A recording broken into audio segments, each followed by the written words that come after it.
இது கர்த்தர் உண்டு பண்ணின நாள். ஆமென். ஹல்லேலூயா, ஹல்லேலூயா. இதில் களி கூர்ந்து மகிழ கடவோம். இந்த நாள் எப்படி இருக்குமோ, நாளை எப்படி இருக்குமோ என்று கவலையோடு இருக்கிறீர்களா? உங்கள் துக்கத்தை சந்தோஷகமாக மாற்றுகிறவர் நம்மோடு இருக்கிறார். ஆமென். எல்லோரும் உற்சாகமாய் கரங்களை தட்டி நம்ம அப்படி எழுந்து நிற்போமா? நிறைவான ஆவியானவரே, நீர் வரும்போது குறைவுகள் மாறுமே. நீர் வந்தால் சூழ்நிலை மாறும் ஆண்டவரே. வெறுமையானது நிறைவானதாய் மாறும். எல்லோரும் கண்களை மூடி இதயத்தின் ஆழத்திலிருந்து கர்த்தரை நோக்கி நாம் பார்ப்போம். ஆண்டவரே, இந்த நாளை நீர் எங்களுக்கு கொடுத்ததற்காக நன்றி ஆண்டவரே. நன்றி செலுத்துகிறோம். எத்தனையோ பேர்களுக்கு இந்த நாள் கொடுக்கப்படவில்லை அப்பா. ஆண்டவரே, அற்பர்களும் தூஷிகளும் ஒன்றுக்கும் உதவாத எங்களுக்கு ஆண்டவரே இந்த நாளை கொடுத்ததற்காய், ஆண்டவரே உம்மை உயர்த்துவதற்காய் இந்த நாளை கொடுத்தீரே, நன்றி ஆண்டவரே. கடந்த நாட்கள் முழுவதும் எத்தனையோ பாடுகள் ஆண்டவரே, எத்தனையோ வேதனைகள், எத்தனையோ கண்ணீர்களின் பாதையிலே நாங்கள் நடந்திருந்தாலும் ஆண்டவரே, கர்த்தருடைய கரம் எங்களோடு கூட இருந்து எங்களை இந்நாள் வரை நீ நடத்தி வந்த கிருபைகளுக்காய் நன்றி ஆண்டவரே. நிறைவான ஆவியானவரே, நீர் வரும்போது குறைவுகள் மாறுமே. நிறைவான ஆவியானவரே, நீர் வரும்போது குறைவுகள் மாறுமே. நீர் வந்தால் சூழ்நிலை மாறுமே. முடியாததும் நீர் வந்தால் சூழ்நிலை மாறுமே. முடியாததும் சத்தியமாகுமே. நிறைவே நீர் வாருமே. நிறைவே நீர் வேண்டுமே. நிறைவே நீர் போதுமே. ஆவியானவரே, நிறைவே நீர், நிறைவே நீர் வேண்டுமே. நிறைவே நீர் போதுமே. ஆவியானவரே, ஆண்டவரே, வனாந்தரம் வயல்வெளியாகட்டும், பாழானது பயிர் நிலமாகட்டும் ஆண்டவரே. எங்கள் பலவீனம் ஆண்டவரே பலனாய் மாறட்டும். சுகவீனம் சுகமாய் மாறட்டும் ஆண்டவரே. இந்த ஆராதனை வேதனையோடு கண்ணீரோடு கவலையோடு வந்திருக்கிற ஜனங்களை நீர் ஆறுதல் படுத்தும், தேற்றுவீராக ஆண்டவர். உம்முடைய கரத்தினால் எங்களை வழி நடத்தும்.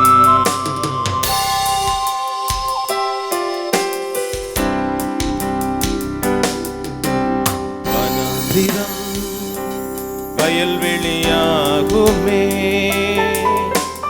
பாழானது பயிர் நிலமாகுமே. வனாந்திரம் வயல்வெளியாகுமே. பாழானது பயிர் நிலம்.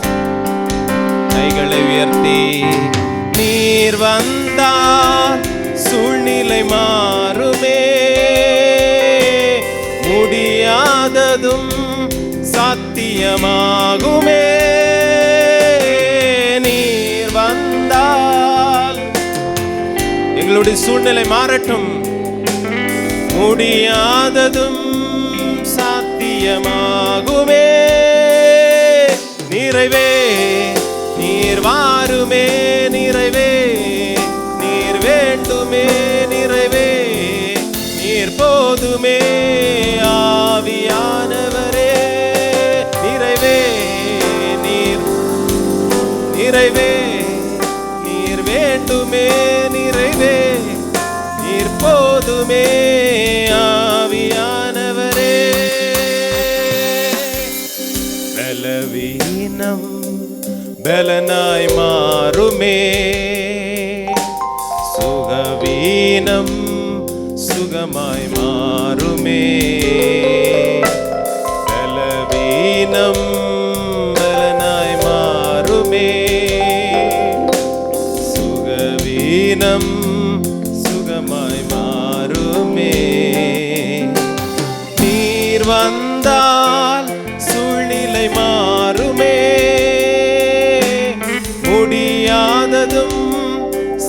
சத்தியமாகுமே. நீர் வந்தால் சூழ்நிலை மாறுமே. முடியாததும் சாத்தியமாகுமே. நிறைவே நீர் வாருமே. நிறைவே நீர் வேண்டுமே. நிறைவே நீர் போதுமே. ஆவியானவரே நிறைவே நீர் நிறைவே நீர் வேண்டுமே. நிறைவே நீர் போதுமே. ஆவியானவரே.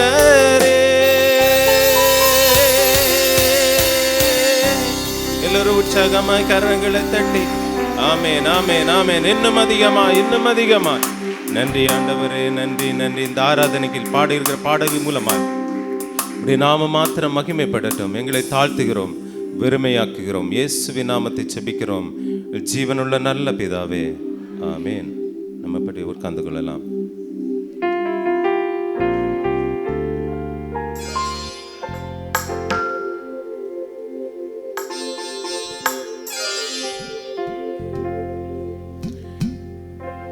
இந்த உலகத்தில் எத்தனையோ தலைவர்கள் தோன்றினார்கள், மறைந்தார்கள். அத்தனை பேருடைய கல்லறையும் மூடியே இருக்கிறது. ஆனால் என் தேவாதி தேவனும் ராஜாதி ராஜனுமாகிய மரணத்தை வென்ற நம் இயேசுவின் கல்லறை மாத்திரமே இன்றும் திறந்தே இருக்கிறது. ஆமென், ஹல்லேலூயா. எல்லாரும் உற்சாகமாய். ஏனென்றால் அவர்தான் பெருமான், இந்த உலகத்தை தம் வார்த்தையால் சிருஷ்டித்தவர்.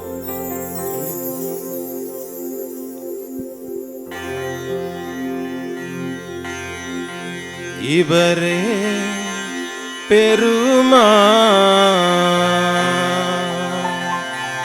இவரே பெருமான், மற்ற பேரல்லவே பெருமான். இயேசுவே பெருமான், இவரே பெருமான், மற்ற பேரல்லவே பெருமான். இவரே பெருமான், கவலைக்கிடம் கொடுத்தறியா, வெறுப்பவ வினையாதுமே தெரியா.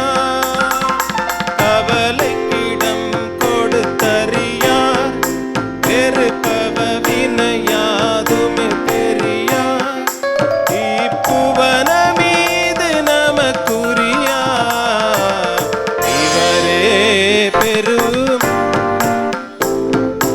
இவரே பெருமான், மற்ற பேரல்லவே பெருமான். இவரே பெருமான். உற்சாகமாய்.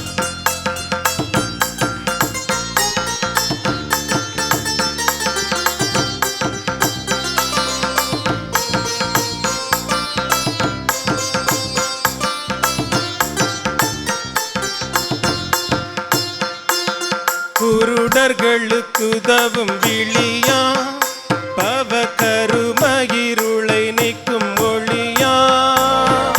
குருடர்களுக்கு உதவும் விழியா, பவ கருமகிருளை நீக்கும் ஒளியா. தெய்வம் இருக்கந்தலஞ்சல் வாசல் வழியா. இவரே பெரும், எஸ் இயேசுவே பெருமான், மற்ற பேரல்லவே பெருமான். இவரே பெருமான்,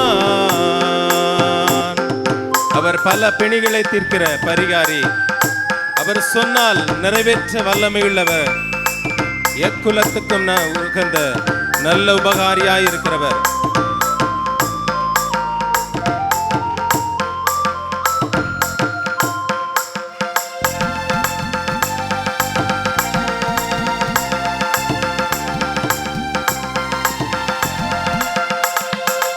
பல பிணி தீக்கும் பரிகாரி, சொல்லும் வல்லமையில் மிக்க விபகாரி. பல பிணி தீர்க்கும் பரிகாரி, சொல்லும் வல்லமையில் மிக்க விபகாரி. குலத்திற்கும் நல்ல உபகாரி.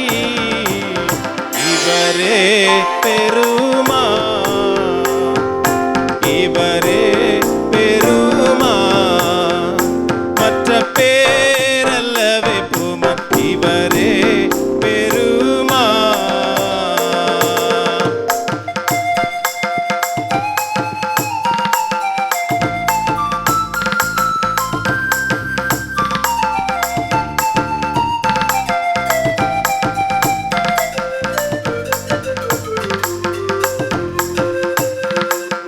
அறம் செய்வதினில் ஒரு சித்தன், கொடும் மரம் இடுபவர் கருள் முத்தன். அறம் செய்வதினில் ஒரு சித்தன், கொடும் மரம் இடுபவர் கருள் முத்தன். இங்கே இறந்தோர்க்கு எரியும் கர்த்தர், இவரே பெருமான், இவரே பெருமான். மற்ற பேரல்லவே பூமான், இவரே பெருமான், இவரே பெருமான். மற்ற பேரல்லவே பூமான், இயேசுவே பெருமான்.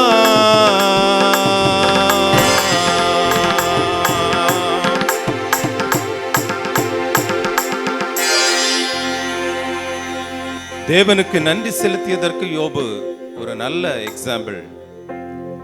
எல்லாம் இழந்து போன நிலைமையிலும் தேவனுக்கு நன்றி செலுத்தி இருப்பாரானால் இரட்டத்தனையான நன்மைகளை பெற்ற பொழுது எவ்வளவு ஸ்தோத்திரங்களை, நன்றிகளை தேவனுக்கு செலுத்தி இருப்பார்.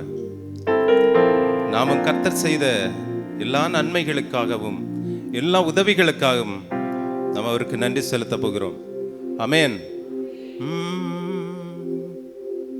என்ன நடந்தாலும் நன்றி ஐயா, யார் கைவிட்டாலும் நன்றி ஐயா. எப்படி ஒன்றுமில்லாத நிலைமையில சோர்ந்து போய் வெறுமையாய் நிற்கும் பொழுது எப்படி நன்றி சொல்ல முடியும்? யோபுவை போலதான் எல்லாம் இழந்த நிலைமையிலே ஆண்டவருக்கு நன்றி செலுத்தினாரே. நாம நன்றி செலுத்துவோமா? இடைவிட நன்றி உமக்குத்தானே, இணையில்லா தேவன். இடைவிட நன்றி உமக்குத்தானே, இணையில்லா தேவன். இடைவிட நன்றி, இணையில்லா தேவன். என்ன நடந்தாலும் நன்றி ஐயா, யார் கைவிட்டாலும். சொல்லுங்க உள்ளத்தின் ஆழத்திலிருந்து, என்ன நடந்தாலும் ஆமென், யார் கைவிட்டாலும் நன்றி நன்றி. இடைவிட நன்றி உமக்குத்தானே, இணையில்லா தேவன் உமக்குத்தானே. இடைவிட நன்றி, இடையில்லா தேவன். உலகத்துக்கு பின்னே ஓடிக்கொண்டிருந்த நம்மை அவருடைய பிள்ளையாய் மாற்றி இருக்கிறாரே. ஊதாரிகளாய் இருந்த நம்மை அவர் நம்மை அழகுபடுத்தி பார்த்திருக்கிறார்.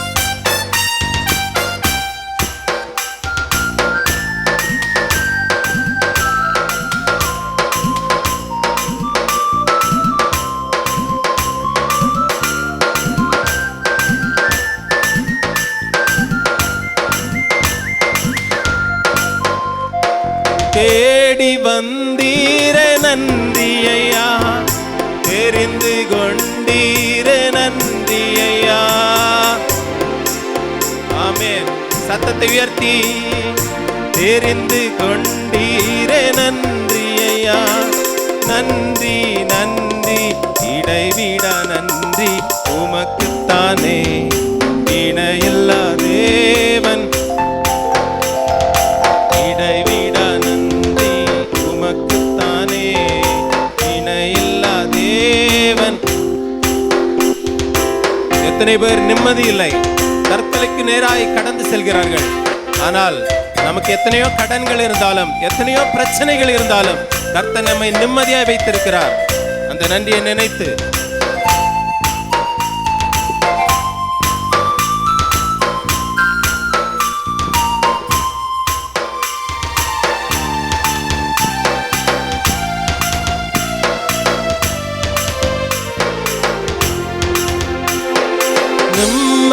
தந்தீரே நன்றி ஐயா, நிரந்தரமானீரே நன்றி ஐயா.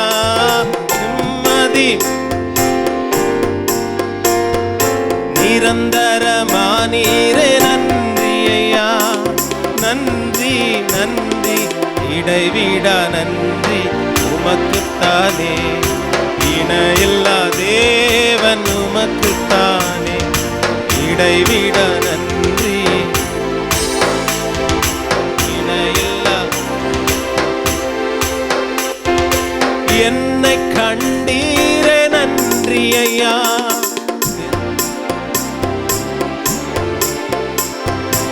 என்னை கண்டீரே நன்றி ஐயா, கண்ணீர் துடைத்தீரே நன்றி ஐயா.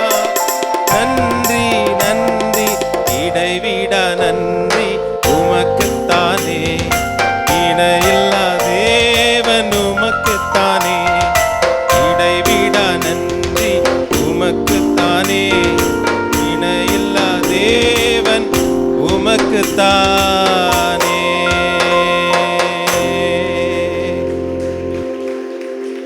ஒரு நாள் முகவரி இல்லாமல் இருந்தோம், ஒன்றுக்கும் உதவாதவர்கள் போல இருந்தோம். ஆனால் நமக்கு ஒரு முகவரியை கொடுத்திருக்கிறார். நீ அட்ரஸே இல்லாமல் போயிருவாய் என்று சொல்லி இருப்பார்கள் உங்கள் உறவினர்கள், உங்கள் நண்பர்கள். ஆனால் தேவன் நமக்கு ஒரு நல்ல வீட்டை கொடுத்திருக்கிறார். வாடகை வீட்டில் இருந்தாலும் எத்தனை பேர் நிம்மதியாக இருக்கிறீங்க? எத்தனையோ கடன் பிரச்சனை இருந்தாலும் இன்று பார்த்தீங்கன்னா பெரிய பெரிய கோடீஸ்வரர்கள் கூட மரித்து கொண்டிருக்கிறார்கள் கடனை தாங்க முடியாமல். பல பேர் வெளிநாடுகளுக்கு செல்கிறார்கள். ஆனால் எத்தனை கடன் இருந்தாலும் தேவன் நம்மை நிம்மதியாக வைத்திருக்கிறார். ஆமேன், ஹல்லேலூயா. உற்சாகமாய் கரங்களை தட்ட மாட்டீர்களா? ஆமேன். என்னை கண்டீரே நன்றி ஐயா, கண்ணீர் துடைத்தீரே, என்னை கண்டீரே நன்றி ஐயா, கண்ணீர் துடைத்தீரே நன்றி ஐயா. நன்றி நன்றி இடைவிட நன்றி உமக்குத்தானே, இணையில்லா தேவன் உமக்குத்தானே, இடைவிட நன்றி உமக்குத்தானே, இணையில்லா தேவன் உமக்குத்தானே, இடைவிட நன்றி உமக்குத்தானே.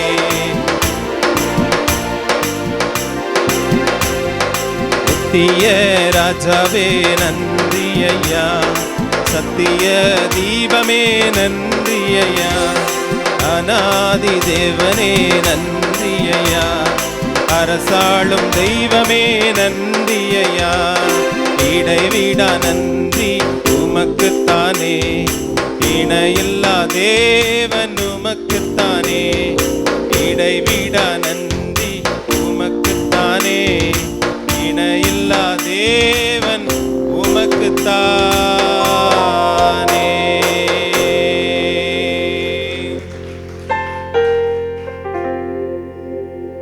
அவருக்கு இணையா யாருமே இந்த உலகத்தில் இல்லை. ஸ்திரீயானவள் தன் கற்பத்தின் பிள்ளைக்கு இறங்காமல் தன் பாலகனை மறப்பாளோ? அவர்கள் மறந்தாலும் நான் உன்னை மறப்பதில்லை என்று ஆண்டவர் சொல்லுகிறார். சங்கீதம் 121 அதிகாரம் 5வது வசனத்திலே நாம் பார்க்கிறோம், கர்த்தர் நம்மை காக்கிறவர். கர்த்தர் நம் வலது பக்கத்தில் எப்படி இருக்கிறாமா? நிழலா இருக்கிறார். இந்த உலகம் நம்மை தனிமைப்படுத்தும், தேவனுடைய கிருபையோ நம்மை சூழ்ந்து கொள்ளும். ஆமேன். கருவிலே, தாயின் கருவிலே உருவான நாள் முதலா தன்மணி போல காத்து வந்தீரே, என்ன தவம் செய்தேனோ தெரியலையே, என்னில் இவ்வளவாய் அன்பு வைத்தீரே. கருவிலே, தாயின் கருவிலே உருவான நாள் முதலா கண்மணி போல என்ன தவம் செய்தேனோ தெரியலையே, என்னில் இவ்வளவாய் அன்பு வைத்தீரே.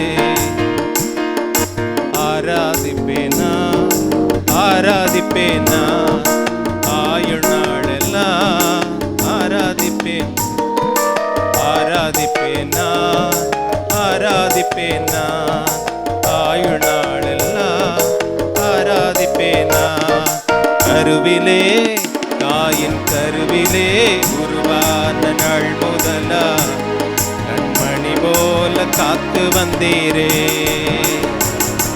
என்ன தவம் செய்தேனோ தெரியலையே என்னில் இவ்வளவா அன்பு வைத்தீரே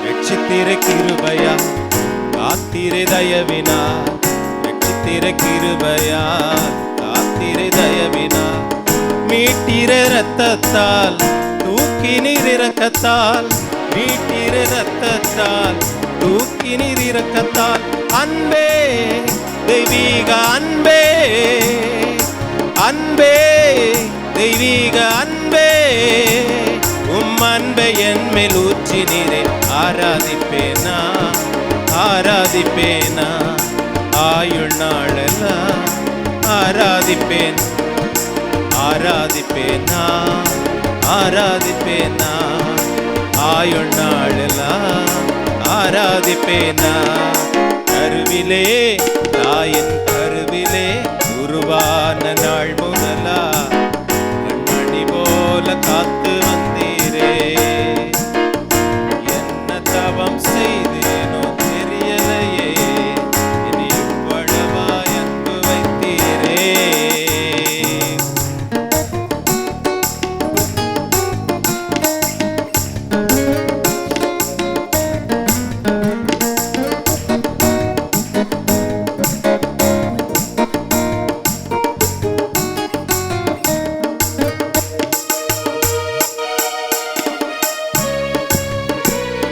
கரங்களை தட்டி அவர் நம்முடைய ஆசை நாயகன் இனிய மணவாளன்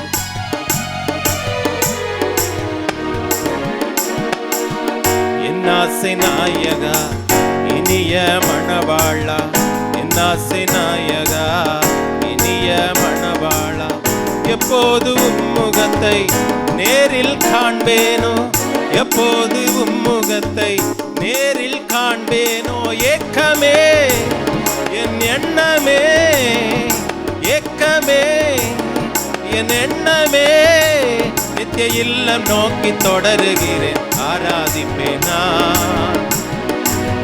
ஆமென் ஆயுள் நாள் ஆராதிப்பேன் ஆராதிப்பேனா ஆராதிப்பேனா ஆயுள் நாளெல்லாம் ஆராதிப்பேனா கருவிலே தாயின் கருவிலே உருவான நாள் முதலா கண்மணி போல காத்து வந்தீரே என்ன தவம் செய்தேனோ தெரியலையே என்னில் இவ்வளவாய் அன்பு வைத்தீரே பாவத்தில் இருந்த நம்மை சேற்றிலிருந்த நம்மை தூக்கி எடுத்தார் அவருடைய கல்வாரி இரத்தத்தினால் அளவே இல்லாமல் நம்மை ஆசீர்வதித்திருக்கிறார் அவர் நம்மை மறப்பதே இல்லை இந்த உலகம் மறந்தாலும் தேவன் நம்மை ஒருபோதும் மறக்காதவர்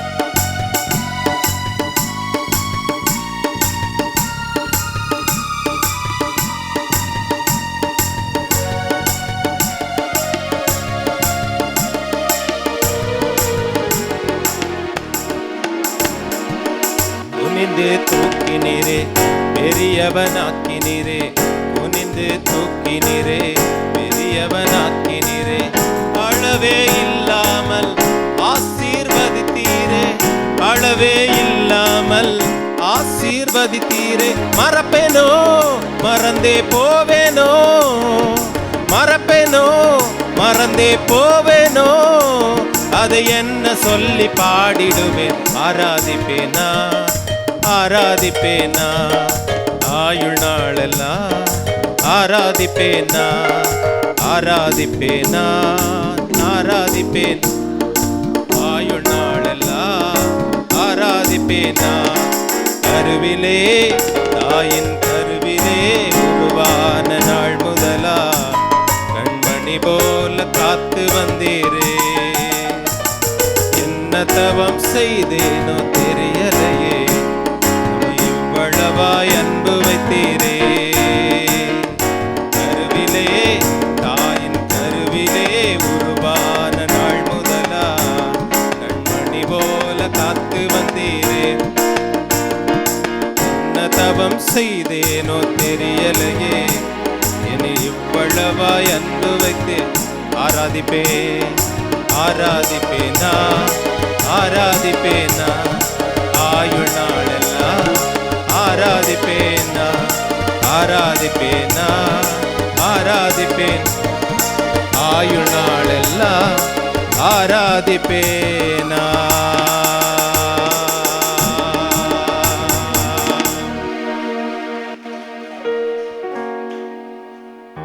நாம் மேன்மையாக உயர்வாக இருக்கும் பொழுது எல்லாருமே நம்மில் அன்பு கூறுவார்கள். எல்லாருமே நம்மை தேடி வருவார்கள், சொந்தம் பாராட்டுவார்கள். இவர் எனக்கு தெரியும், இவருடைய சொந்தக்காரர் என்று சொல்லுவார்கள்.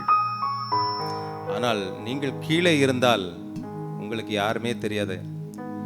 5 பைசா நீங்கள் இல்லாமல் இருந்தால் உங்களை ஒருவர் கூட தேடி வர மாட்டார்கள். ஆனால் நீங்கள் கீழே இருந்தாலும் மேலே இருந்தாலும் நம்மை நேசிக்கிறவர் நம்ம தகப்பன். ஆமேன், ஹல்லேலூயா, ஹல்லேலூயா. அவருடைய அன்புக்கு விலை மதிப்பே இல்லை. எந்த சூழ்நிலை, கருப்பா சிவப்பா, அவன் படித்தவனா படிக்காதவனா, செல்வம் உள்ளவனா செல்வம் இருக்கிறவனா பணக்காரனா என்று பார்க்கிற தேவனே அல்ல.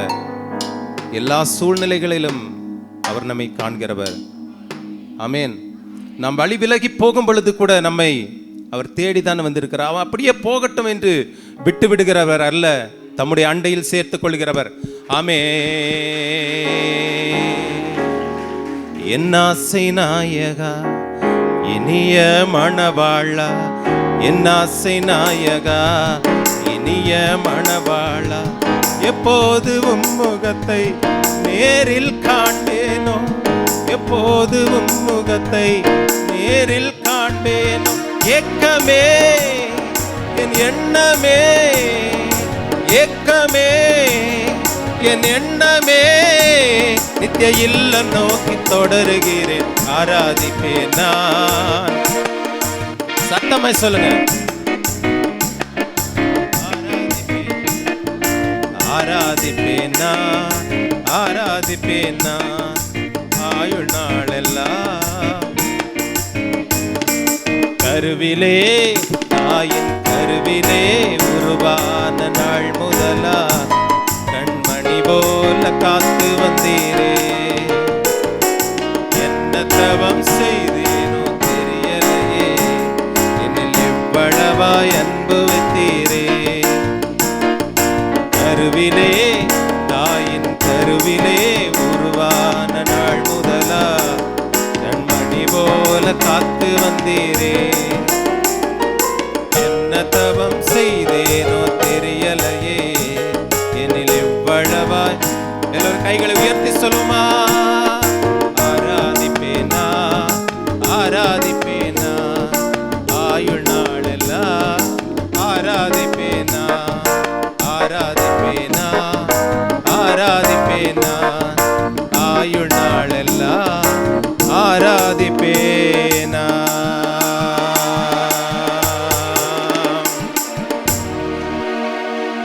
எத்தனை பேர் சொல்ல முடியும், எந்த சூழ்நிலையும் நான் ஆராதிப்பேன்? ஆமென். ஆராதிப்பேனா, ஆராதிப்பேனா, ஆயுள் நாளெல்லாம் ஆராதிப்பேன். ஒரு முறை கூட சொல்லுங்க. ஆராதிப்பேன், ஆராதிப்பேனா, ஆயுள் நாளெல்லாம் ஆராதிப்பேன். ஆராதிப்பேன் நான். ஏனென்றால் எலும்புகள் நரம்புகள் உருவாவதற்கு முன்பதாகவே நம்மை பெயர் சொல்லி அழைத்தவர். ஆமென். ஹல்லேலூயா. உற்சாகமாய் கரங்களை தட்டி நம்ம அப்படி எழுந்து நிற்போமா?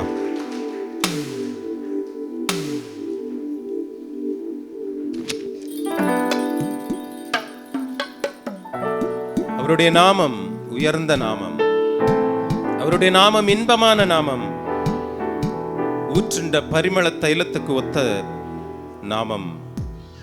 எந்த துதி ஸ்தோத்திரத்திற்கும் மேலான நாமத்தை நாம் ஆராதிக்க வந்திருக்கிறோம். இந்த ஜனத்தை எனக்கென்று ஏற்படுத்தி இருக்கிறேன், இவர்கள் என் துதியை சொல்லி வருவார்கள். அவரை துதிப்பதற்காக நம்மை தெரிந்தெடுத்திருக்கிறார்.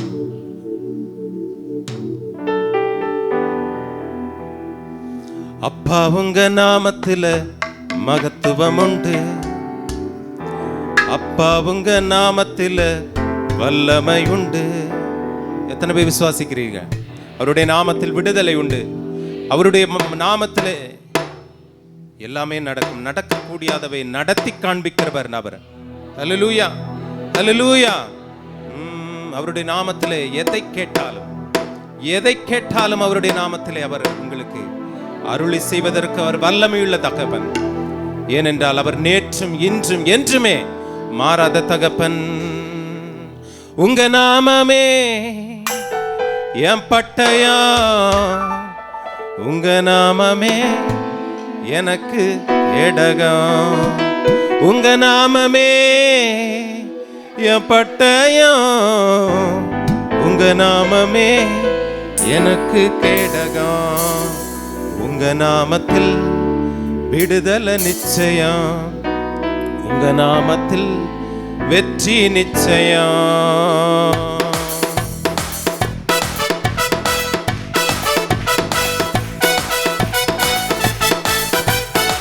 என்னென்ன கேட்க வேண்டுமோ அவருடைய நாமத்தில் எல்லாமே நீங்க கேளுங்க. அவர் நிறைவேற்றி தருவதற்கு வல்லமையுள்ளவர். அவர் எல் ஷடாய், சர்வ வல்லவர்.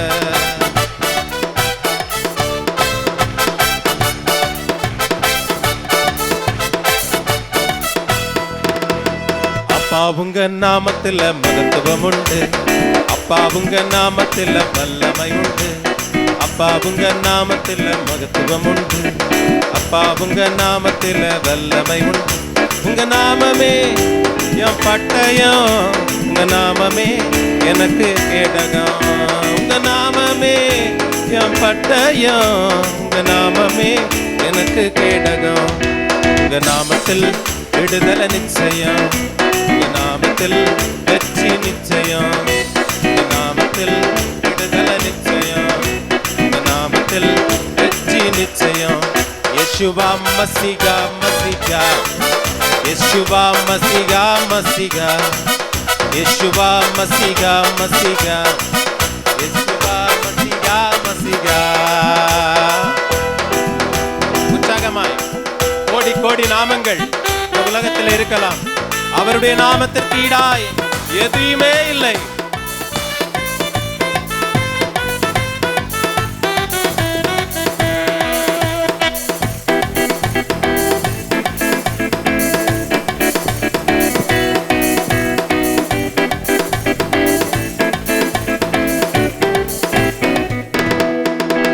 கோடி கோடி நாமங்கள் வேர்ல்டுல உண்டு, ஆனாலும் உங்க நாம ஸ்பெஷல் நாமமே. கோடி கோடி நாமங்கள் வேர்ல்டுல உண்டு, ஆனாலும் உங்க நாம ஸ்பெஷல் நாமமே. ஜீவனை தந்து ரட்சிப்பை தந்து வாழ வச்சது உங்க நாமமே. ஜீவனை தந்து ரட்சிப்பை தந்து வாழ வச்சது உங்க நாமமே. உங்க நாமமே என் பட்டயம், உங்க நாமமே எனக்கு உங்க நாமமே, உங்க நாமமே எனக்கு கேடகம். உங்க நாமத்தில் விடுதலை நிச்சயம், உங்க நாமத்தில் வெற்றி நிச்சயம், உங்க நாமத்தில் டெலிவரன்ஸ், நாமத்தில் வெற்றி நிச்சயம். யேசுவா மஸீகா மஸீகா, யேசுவா மஸீகா மஸீகா, யேசுவா மஸீகா மஸீகா, யேசுவா மசிகா மசிகா.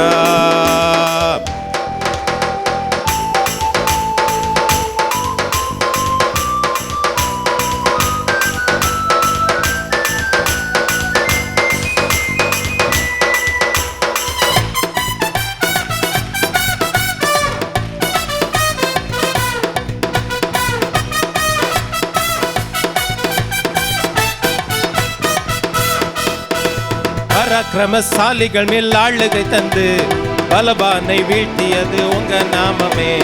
பராக்கிரமசாலிகள் மேல் ஆளுகை தந்து பலவானை வீழ்த்தியது உங்க நாமமே. எனிமிஸ் முன்பு பந்திய ஒன்று ஆயத்தம் பண்ணோம் உங்க நாமமே.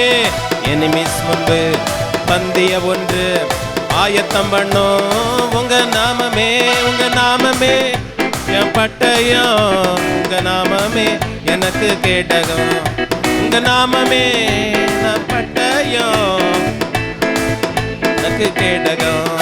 உங்க நாமத்தில் நிச்சயம், உங்க நாமத்தில் வெற்றி நிச்சயம், உங்க நாமத்தில் விடுதலை நிச்சயம், உங்க நாமத்தில் யேசுவா மசிகா மசிகா. யேசுவா மசிகா மசிகா. யேசுவா மசிகா மசிகா. யேசுவா மசிகா மசிகா. அவருடைய நாமத்தை சொல்லும் பொழுது பேய்கள் ஓடும். அவருடைய நாமத்தை அறிக்கையிடும் போது பவர் பெருகும். நமக்கு சக்தி உண்டாக்குகிற தேவன். சிங்கத்தின் மேலும் பாம்பின் மேலும் நீ நடந்து செல்வாய் என்று சொல்லி இருக்கிறாரு. பால சிங்கத்தை நீர் மிதித்து போடுவாய்.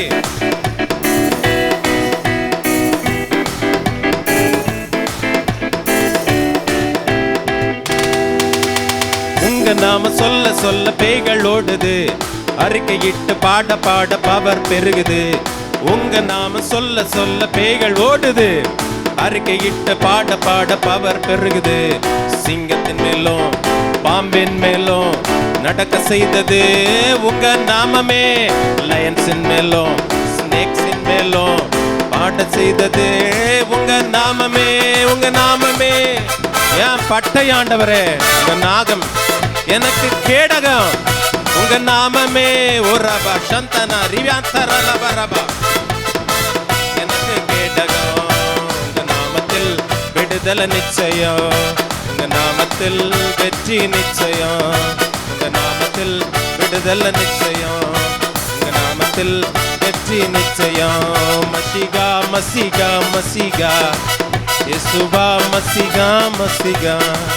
யேசுவா மசிகா மசிகா. யேசுவா மசிகா மசிகா. அப்பா உங்க நாமத்துல மகத்துவம் உண்டு. அப்பா உங்க நாமத்துல விடுதலை உண்டு. அப்பா உங்க நாமத்துல மகத்துவம் உண்டு. அப்பா உங்க நாமத்துல வல்லமை உண்டு. உங்க நாமமே என் பட்டயம். உங்க நாமமே எனக்கு கேடகம். உங்க நாமமே உங்க நாமத்தில் விடுதலை நிச்சயம். உங்க நாமத்தில் வெற்றி நிச்சயம். உங்க நாமத்தில் விடுதலை நிச்சயம். உங்க நாமத்தில் வெற்றி நிச்சயம். உங்க நாமத்தில் விடுதலை விடுதலை விடுதலை விடுதலை. ஆண்டவரே பாவத்திலிருந்து வியாதியிலிருந்து வேதனையிலிருந்து எங்களுக்கு ஒரு விடுதலை வேணும். ஆண்டவரே உலக இச்சையிலிருந்து எங்களுக்கு விடுதலை வேணும். ஏனென்றால் நீர் ரிடீமர், நீர் விடுவிக்கிறவர், நீர் எல்லா காரியங்களையும் எங்களுக்காக ஆயத்தப்படுத்தி இருக்கிறவர். எல்லோரும் உற்சாகமாய் கரங்களை தட்டி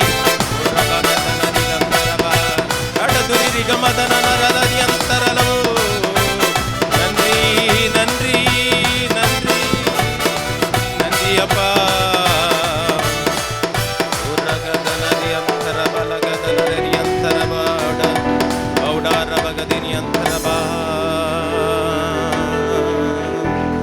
உங்க நாமமே என் பட்டயம். உங்க நாமமே எனக்கு கேடகம். தாவீது ஆற்றங்கரையில எடுத்து அந்த கூழாங்கற்கள் அவனுடைய பையில இருந்த பொழுது வெறும் கூழாங்கற்கள் தான். அதை கவனில எடுத்து கோலியாத்துக்கு எதிராய் அடித்த பொழுது அது ஒரு பெரிய ஆயுதமாயிற்று. தாவீது சொன்னார், நான் இஸ்ரவேலின் ராணுவங்களை உடைய என் தேவனின் நாமத்தினாலே நான் வருகிறேன். அந்த நாமத்தை சொல்லும் பொழுது, சொல்லி அடித்த பொழுது பெரிய கோலியாத் அவனை முறியடிக்கவே முடியாது என்று நினைத்தார்கள்.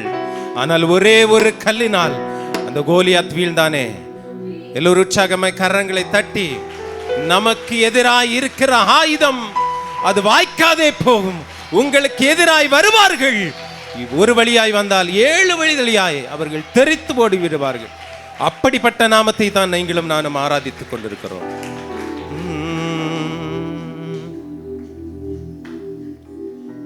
அவருடைய நாமம் யெகோவா ஈரே, யெகோவா ஷாலோம், யெகோவா ஷம்மா என்ற நாமங்களை உடையவர். சில ரதங்களை குறித்தும் சில குதிரைகளை குறித்தும் மேன்மைக்கு பாராட்டி கொண்டிருக்கிறார்கள் இந்த நாட்களிலே. ஆண்டவரே, எங்களுக்கு மேன்மை பாராட்டுவதற்கு ஒன்றும் இல்லை. உடைய நாமத்தை குறித்தே நாங்கள் மேன்மை பாராட்டுவோம். தேவனை ஆராதிக்க வருகிற நமக்கு தேவனோடு ஒரு தொடர்பு, ஒரு சந்திப்பு உண்டாகிறது. தேவன் இல்லை என்று யார் சொல்கிறார்கள் தெரியுமா? Only fool says there is no God. தேவன் இல்லை என்று மதியற்றவர்கள் சொல்கிறார்கள். தேவனை ஆராதிப்பது, தேவனுடைய வார்த்தையை கேட்பது உலகத்தின் மக்களுக்கு அது பைத்தியமாய் இருக்கும். ஆனால் கர்த்தருடைய பிள்ளைகளுக்கோ அது தேவ பலனாய் இருக்கிறது. எல்லோரும் உற்சாகமாய் கரங்களை தட்டி, ஆண்டவரே உம்முடைய வார்த்தை எங்களுக்கு பலன், கேடகம். நான் உம்மை நேசிக்கிறேன், எந்தன் உயிரை பார்க்கிலும் நான் உம்மை நேசிக்கிறேன், எந்தன் உயிரை பார்க்கிலும்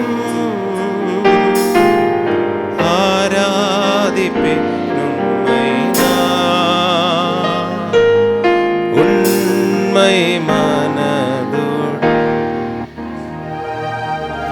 ஆராதிப்பேன் உம்மை நான் உண்மை மன. ஒவ்வொரு நாட்களிலும் பிரியாமல் கடைசி வரை, ஒவ்வொரு நிமிடமும் கிருபையால் நடத்திடுவார்.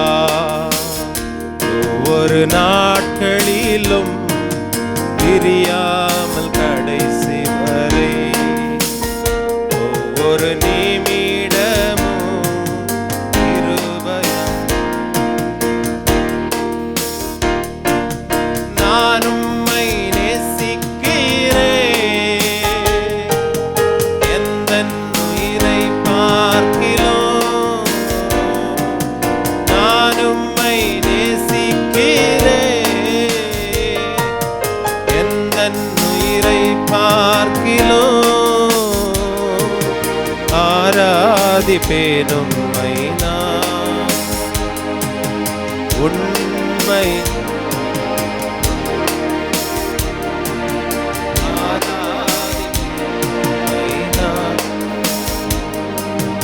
உண்மை மனதோடு.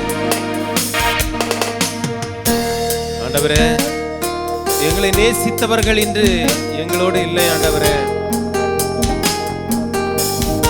எங்களுக்காய் உதவி செய்வேன் என்று வாக்கு கொடுத்தவர்கள் இன்று இல்லை. ஆண்டவரே, ஆனாலும் நேற்றும் இன்று என்று மாறாத தகப்பன் எங்களுடைய ஒவ்வொரு நொடி பொழுதிலும் ஆண்டவரே எங்களோடு கூட இருக்கிறீரே, உமக்கு நன்றி அப்பா. எத்தனையோ பேர் பிரிந்து சென்றாலும் பிரியாத நேசர் எங்களோடு கூட வருகிறீரே, உமக்கு நன்றி.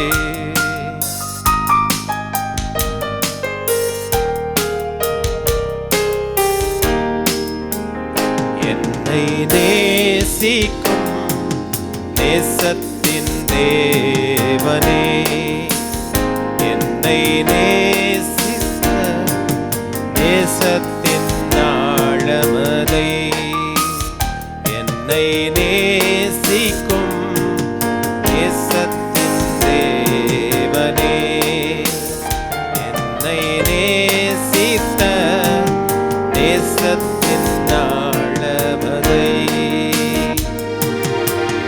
பெருங்கிருபையை நினைக்கும் போது என்ன பதில் செய்வேனோ? பெருங்கிருபையை நினைக்கும் போது என்ன பதில் செய்வேனோ? ரட்சிப்பின் பாத்திரத்தை உயர்த்திடுவேன் நன்றியோடு. ரட்சிப்பின் பாத்திரத்தை உயர்த்திடுவேன். நான் உம்மை நேசிப்பேன், நான் உம்மை நேசிக்கிறேன்.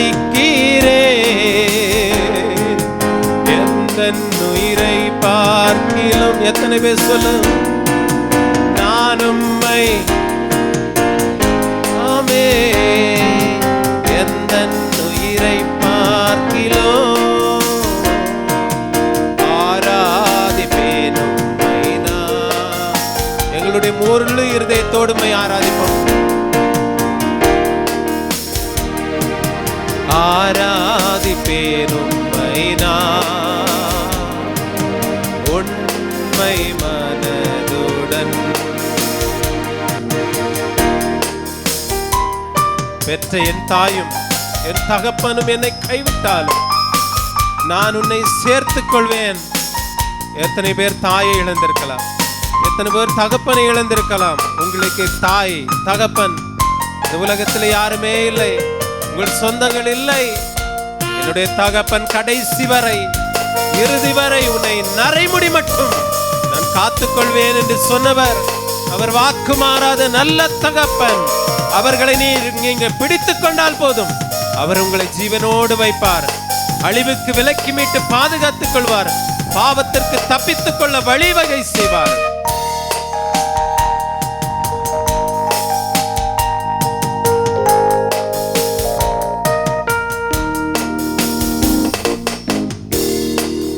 என் தாயும் நண்பர்கள் தள்ளுகையில் என்னுயிர் கொடுத்து நான் நேசித்தோர் வருகையிலே, பெற்ற என் தாயும் நண்பர்கள் தள்ளுகையில் என்னுயிர் கொடுத்து நான் நேசித்தோர் வருகையிலே, நீ என்னுடையவன் என்று சொல்லி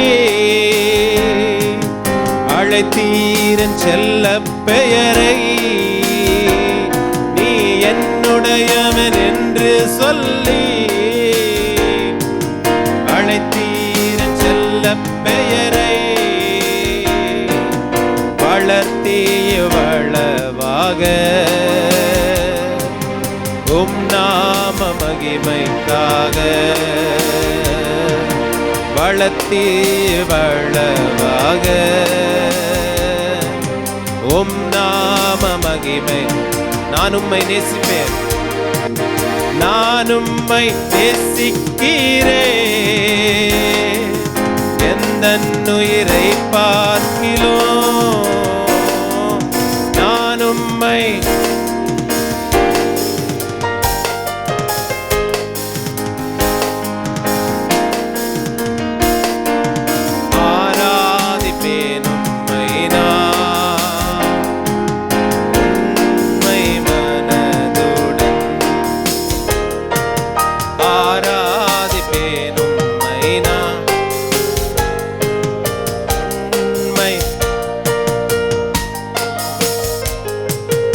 இஸ்ரவேலே கர்த்தரை நம்பு, கர்த்தரை நம்பு, கர்த்தரை நம்பு.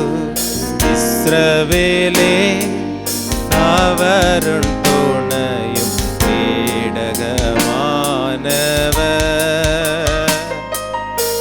அவருள் துணையும் கேடகமானவர். புழுதியிலிருந்து தூக்கி விடுவார், குப்பையிலிருந்து உயர்த்திடுவார். புழுதியிலிருந்து தூக்கி விடுவார், உயர்த்திடுவார். பிரபுக்களோடும் ராஜாக்களோடும் உத்தார செய்பவர் நமக்கு உண்டு. பிரபுக்களோடும் ராஜாக்களோடும் உத்தார செய்பவர் நமக்கு உண்டு. இஸ்ரவேலே கர்த்தரை, ஆமென், நான் உம்மை மாத்திர நம்புவேன். கர்த்தரை நம்பு இஸ்ரவேலே, அவரும் துணையும் கேடகமானவர்.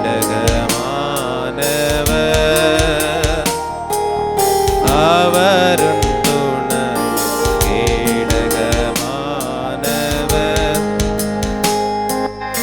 அவர் உன்னை விட்டு விலகுவதில்லை. அவர் உன்னை என்றும் கைவிடுவதில்லை. அவர் உன்னை விட்டு விலகுவதில்லை. அவர் உன்னை என்றும் கைவிடுவதில்லை. இஸ்ரவேலை காப்பவர் என்றும் உறங்குவதில்லை, தூங்குவதில்லை. இஸ்ரவேலை காப்பவர் என்றும் உறங்குவதில்லை, தூங்குவதில்லை. இஸ்ரவேலே கர்த்தரை நம்பு, கர்த்தரை நம்பு, கர்த்தரை நம்பு. இஸ்ரவேலே அவரும் துணையும் கேடகமானவர். அவரும் துணையும்.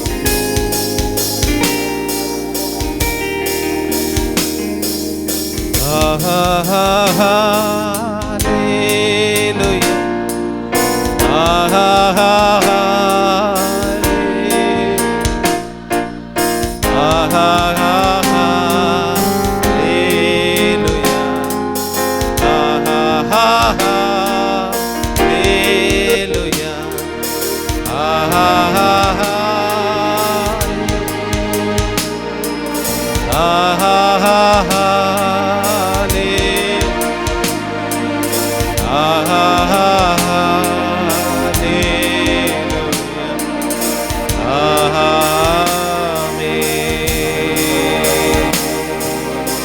எல்லோரும் உற்சாகமாய் கரங்களை தட்டி அவரை மகிமைப்படுத்துவோம். இன்னும் உற்சாகமாய் பரலோக தேவனுடைய பாதங்களிலே ஆண்டவரே எங்களை நாங்கள் சமர்ப்பிக்கிறோம். எங்களுடைய வாழ்க்கையிலே, எங்களுடைய ஊழியத்திலே, எங்களுடைய உம்முடைய திட்டம், உம்முடைய நோக்கம், உம்முடைய சித்தம் மாத்திரம் நிறைவேறட்டும் தகப்பனே. நீர் மாத்திரம் மகிமைப்படும். இயேசுவின் நாமத்தை ஜெபிக்கிறோம் எங்கள் நல்ல பிதாவே, ஆமென், ஆமென். ஆண்டவர் உங்களை ஆசீர்வதிப்பார். ஆண்டவருடைய நாமம் மகிமைப்படுவதாக. கர்த்தருடைய நாமம் மகிமைப்படட்டும். கர்த்தருடைய வார்த்தைக்கு நேராக நம்ம போவோம். ஸ்தோத்திரம்.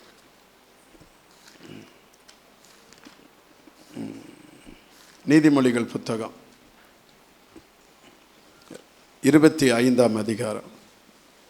நீதிமொழிகள் 25ஆம் அதிகாரம்.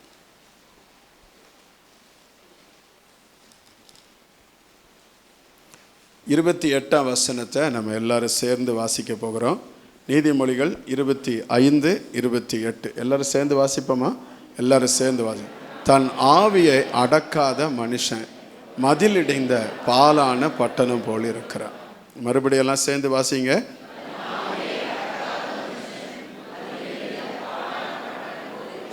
ஆமென். 27ஆம் அதிகாரம் 8ஆம் வசனத்தை வாசிங்க. 27:8 தன் கூட்டை விட்டு அலைகிற குருவி எப்படி இருக்கிறதோ அப்படியே தன் ஸ்தானத்தை விட்டு அலைகிற மனுஷனும் இருக்கிறான். ஆமென். கர்த்தருடைய நாமம் மகிமைப்படுவதாக. தன் ஆவியை அடக்காத மனுஷன் மதிலிடிந்த பாலான பட்டணம் போல இருக்கிறான். அதை ஒரு டிரான்ஸ்லேஷனில் என்னச்சுன்னா வாசிக்கும் பொழுது இப்படி வாசிக்கணும். ஒருவன் தன்னைத்தானே கட்டுப்படுத்த முடியாவிட்டால், ஒருவன் தன்னைத்தானே கட்டுப்படுத்த முடியாவிட்டால், ஒருவன் தன்னைத்தானே கட்டுப்படுத்த முடியாவிட்டால் அவன் மதில் உடைந்து போன நகரத்தை என்னச்சுன்னா போன்று இருப்பான் அப்படின்னு சொல்லப்பட்டிருக்கு. அப்போ நம்மை நாம் கட்டுப்படுத்த பழகணும். நம்மை நாம் என்ன செய்யணும் சொல்லுங்க? கட்டுப்படுத்தணும். எப்போ கட்டுப்படுத்தணும்? எப்போ கட்டுப்படுத்தணும் சொல்லுங்க? கட்டுப்பாடு இல்லாத சூழ்நிலை வரும்பொழுது கட்டுப்பாடு, அப்படி தானே? நமக்கு சில நேரத்தில் என்னச்சுன்னா கட்டுப்படுத்த முடியாத சூழ்நிலைகள் வரும். அந்த சூழ்நிலைகளை நம்ம கண்ட்ரோல் பண்ணணும். அதுதான் உண்மையானது. கர்த்தருக்கு மகிமை உண்டாது. சில நேரத்தில் நம்ம சும்மா நல்லா இருக்கிற மாதிரி தெரியும். ஆனால் நமக்கு ஒரு பிரச்சனை வரும் பொழுது, ஒரு நெருக்கம் வரும் பொழுது, ஒரு போராட்டம் வரும் பொழுது, ஒரு சஞ்சலம் வரும் பொழுது, சில உபத்திரம் வரும் பொழுது, சில என்னச்சுன்னா துன்பம் வரும் பொழுது, அப்போ நம்ம வாழ்க்கையில் என்னச்சுன்னா ஸ்தோத்திரம் ஒரு கண்ட்ரோல் நமக்குள்ளே என்னச்சுன்னா இருக்கணும். அதுதான் அங்கே வசனம் சொல்லுகிறது, தன் ஆவியை அடக்காத மனுஷன் மதிலிடிந்த பாலான பட்டணம் போல இருக்கிறான் என்று ஆண்டவருடைய வசனம் சொல்லு. ஒருவன் தன்னைத்தானே கட்டுப்படுத்த முடியாவிட்டால் அவன் நினைச்சன மதில் உடைந்து போன நகரத்தை போன்று இருப்பான். ஒரு ஒரு ஒரு வீட்டில் என்னச்சுன்னா ஸ்தோத்திரம் மதில் இல்லைன்னு வச்சுக்கோங்க, சுற்று சுவர் இல்லை. அந்த வீட்டுக்குள்ளே என்ன இருக்கும்? கண்டதெல்லாம் உள்ள வரும், அதான் விரும்பாததெல்லாம் உள்ள வரும், அசுத்தமானது உள்ள வரும். நம்ம என்னச்சுன்னா நாம் எதிர்பாராத நபர்கள் வருவாங்க. அதனால தான் சில இடத்துல என்னச்சுன்னா சில போர்டு வச்சுருப்பாங்க, இது என்னச்சுன்னா இது அதாவது பிறர் நினைச்சுன்னா இது என்னச்சுன்னா அனுமதி இல்லாத ஒரு இடம், உள்ளே நுழைவதற்கு என்ன இல்லை, அனுமதி இல்லை. அங்கே ஒரு கட்டுக்கோப்பு இருக்குது, அந்த ஒரு கட்டுப்பாடு இருக்குது. இதே மாதிரி நம்முடைய வாழ்க்கையிலையும் என்னச்சுன்னா ஸ்தோத்திரம் சில காரியத்தை நம்ம கண்ட்ரோல் பண்ண பழகணும். கர்த்தருக்கு மகிமை உண்டாதாக. இப்போ முதல்ல என்னச்சுன்னா என்னென்ன காரியத்தை கண்ட்ரோல் பண்ணணும் அப்படின்னு சொல்லி நான் உங்களுக்கு சில காரியத்தை சொல்லிட்டு அதெல்லாம் நம்ம கட்டுப்படுத்த பழகிட்டோம்னா கிறிஸ்துவ வாழ்க்கையில் வெற்றி பெற்றுடலாம். அல்லேலூயா, ஜெயமாக வாழ்ந்துடலாம். எதெல்லாம் நம்ம கண்ட்ரோல் இருக்கணும், கட்டுப்பாடு நமக்கு இருக்கணும் அப்படின்னு சொல்லி சில காரியத்தை என்னச்சுன்னா ஸ்தோத்திரம் உங்களுக்கு முன்னால் வைக்கிறேன். அதுக்கு பின்னால் நம்ம என்னச்சுன்னா ஸ்தோத்திரம் இந்த வசனத்தை நம்ம என்னச்சுன்னா தியானிக்க போகிறோம். கர்த்தருடைய நாம மகி. முதலாவது நம்ம என்னச்சுன்னா நமக்கு கண்ட்ரோல் இருக்க வேண்டியது நம்முடைய ஆவியை நம்ம என்னச்சுன்னா அடக்க பழகணும். எதை அடக்க பழகணும்? ஆவியை அடக்க பழகணும். அதை குறித்து இன்னைக்கு நம்ம பேச போகிறோம், இருக்கட்டும். ரெண்டாவது எதைன்னா மனதை அடக்க பழகணும். எதை அடக்க பழகணும்? மனசை நம்ம நினச்சினா அடக்க பழகணும். நம்ம மனதில் பல காரியங்கள் வரும். அந்த மனதில் வரும் பொழுது அது எல்லாவற்றுக்கும் இடம் கொடுத்து எல்லாத்தையும் போட்டு என்ன நம்ம சமாதானத்தை இழந்து போயிடுவோம், நம்ம மகிழ்ச்சி இழந்து போயிடுவோம், நம்ம சந்தோஷத்தை இழந்து போயிடுவோம். எனவே இந்த மனதை நம்ம என்ன செய்யணும், அது கண்ட்ரோல் அடக்க பழகணும். நீதிமொழிகள் புத்தகம் 16ஆம் அதிகாரம் 32ஆம் வசனத்தை பாருங்க. நீதிமொழிகள் 16:32 வாசிக்கிறோம். பலவானை பார்க்கிலும் நீடிய சாந்தமுள்ளவன் உத்தமன், பட்டணத்தை பிடிக்கிறவனை பார்க்கிலும். பட்டணத்தை பிடிக்கிறவன், ஒரு பட்டணத்தை என்னச்சுன்னா வெற்றி பெற்று தன் பலத்தினால் பிடிக்கிறவனை பார்க்கிலும் தன் மனதை அடக்குகிறவன் உத்தமன். அல்லேலூயா. மனசை அடக்கணும், தோத்திரம். அதில் அடக்க தெரியல அப்படின்னா நம்ம ஒரு என்னச்சுன்னா எவ்வளவு பெரிய என்னச்சுன்னா சாதிக்கிற நபராக இருந்தாலும் தோல்வியை சந்திக்கிற நபராக தான் நாம் காணப்படுவோம். எனவே மனதை அடக்க பழகணும். 1 பேதுருவின் புத்தகம் 1ஆம் அதிகாரம் 13ஆம் வசனம் சொல்லுகிறது. 1 பேதுரு 1:13 வாசிக்கும் பொழுது, ஆகையால் நீங்கள் உங்கள் மனதின் அறையை கட்டிக்கொண்டு. எதை கட்டிக்கொள்ளணுமா? மனதின் அறையை நீங்க கட்டிக்கொள்ளணும். தெளிந்த புத்தி உள்ளவர்களாக இருந்து இயேசு கிறிஸ்து வெளிப்படும் பொழுது உங்களுக்கு அளிக்கப்படுகிற கிருபையின் மேல் பூரண நம்பிக்கை உள்ளவர்களாய் நீங்கள் இருங்கள் என்று சொல்லப்பட்டிருக்கு. அப்ப நீங்கள் உங்கள் மனதின் அறையை கட்டிக்கொண்டாதான் கிறிஸ்து வெளிப்படும் பொழுது அந்த கிருபையை நீங்க பெற்றுக்கொள்ள முடியும். ஆமென். அப்ப மனதை அடக்க பழகணும், தோத்திரம். அடுத்து 3வது தோத்திரம் ஆவியை அடக்கணும், அடுத்து மனதை அடக்கணும். 3வது எதை அடக்கணும் அப்படின்னு சொன்னா உங்கள் சரீரத்தை அடக்கணும். எதை அடக்கணும்? நல்ல சத்தமா சொல்லுங்க. சரீரம். இந்த சரீரத்தை என்ன நம்ம அடக்கி வைக்கணும். கர்த்தருக்கு மகிமை உண்டாதாக. இந்த சரீரம் நம்முடைய கண்ட்ரோலுக்கு மிஞ்சி போயிடக்கூடாது, அதை நம்ம அடக்கி வைக்கணும். ஏன் என்னச்சுன்னா ஸ்தோத்திரம் இந்த சரீரம் அசுசிப்படக்கூடாது. இது என்னச்சுன்னா ஸ்தோத்திரம் ஆண்டவர் நமக்கு கொடுத்திருக்கிற சரீரம்.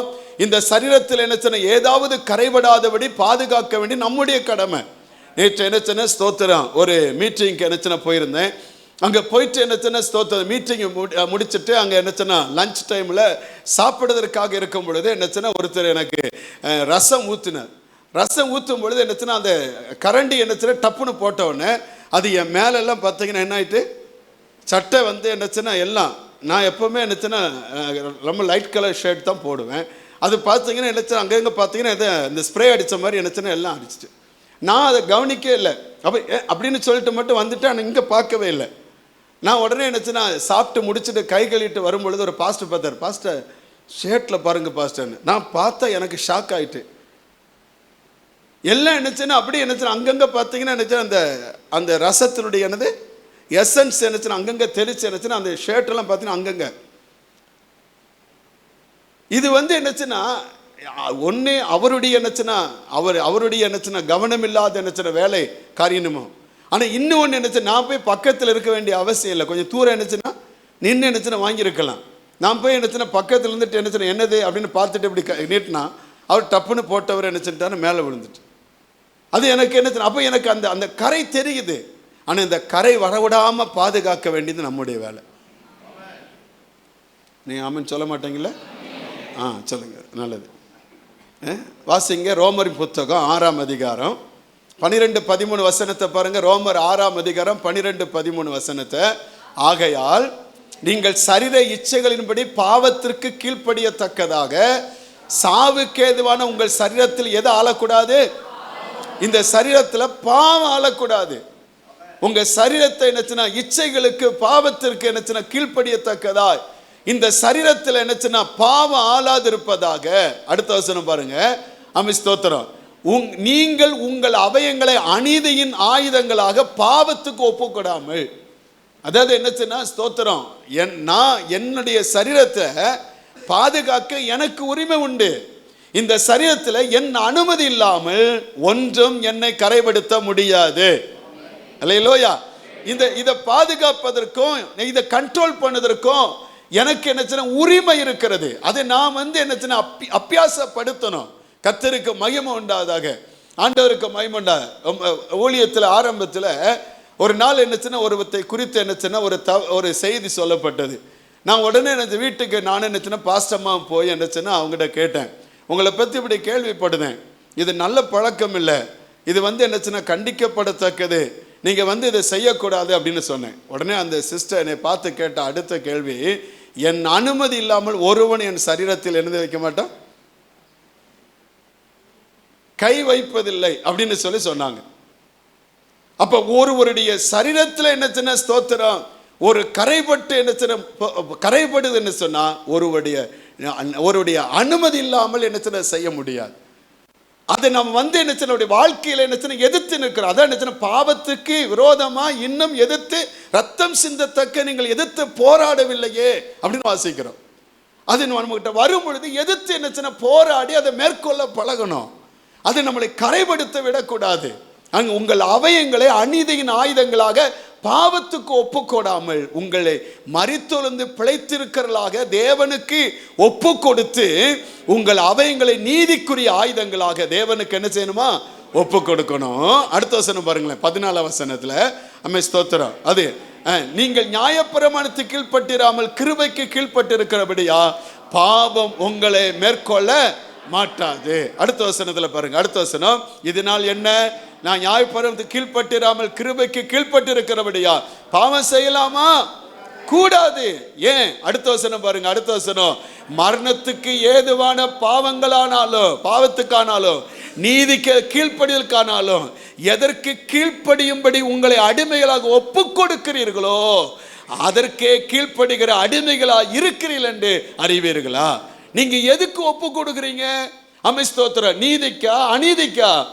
ஸ்தோத்திரம், நீதிக்குன்னு சொன்னா நீங்கள் அதற்கு கீழ்ப்பட்டிருந்தா அதற்கு அடிமையா இருக்கிறீங்க.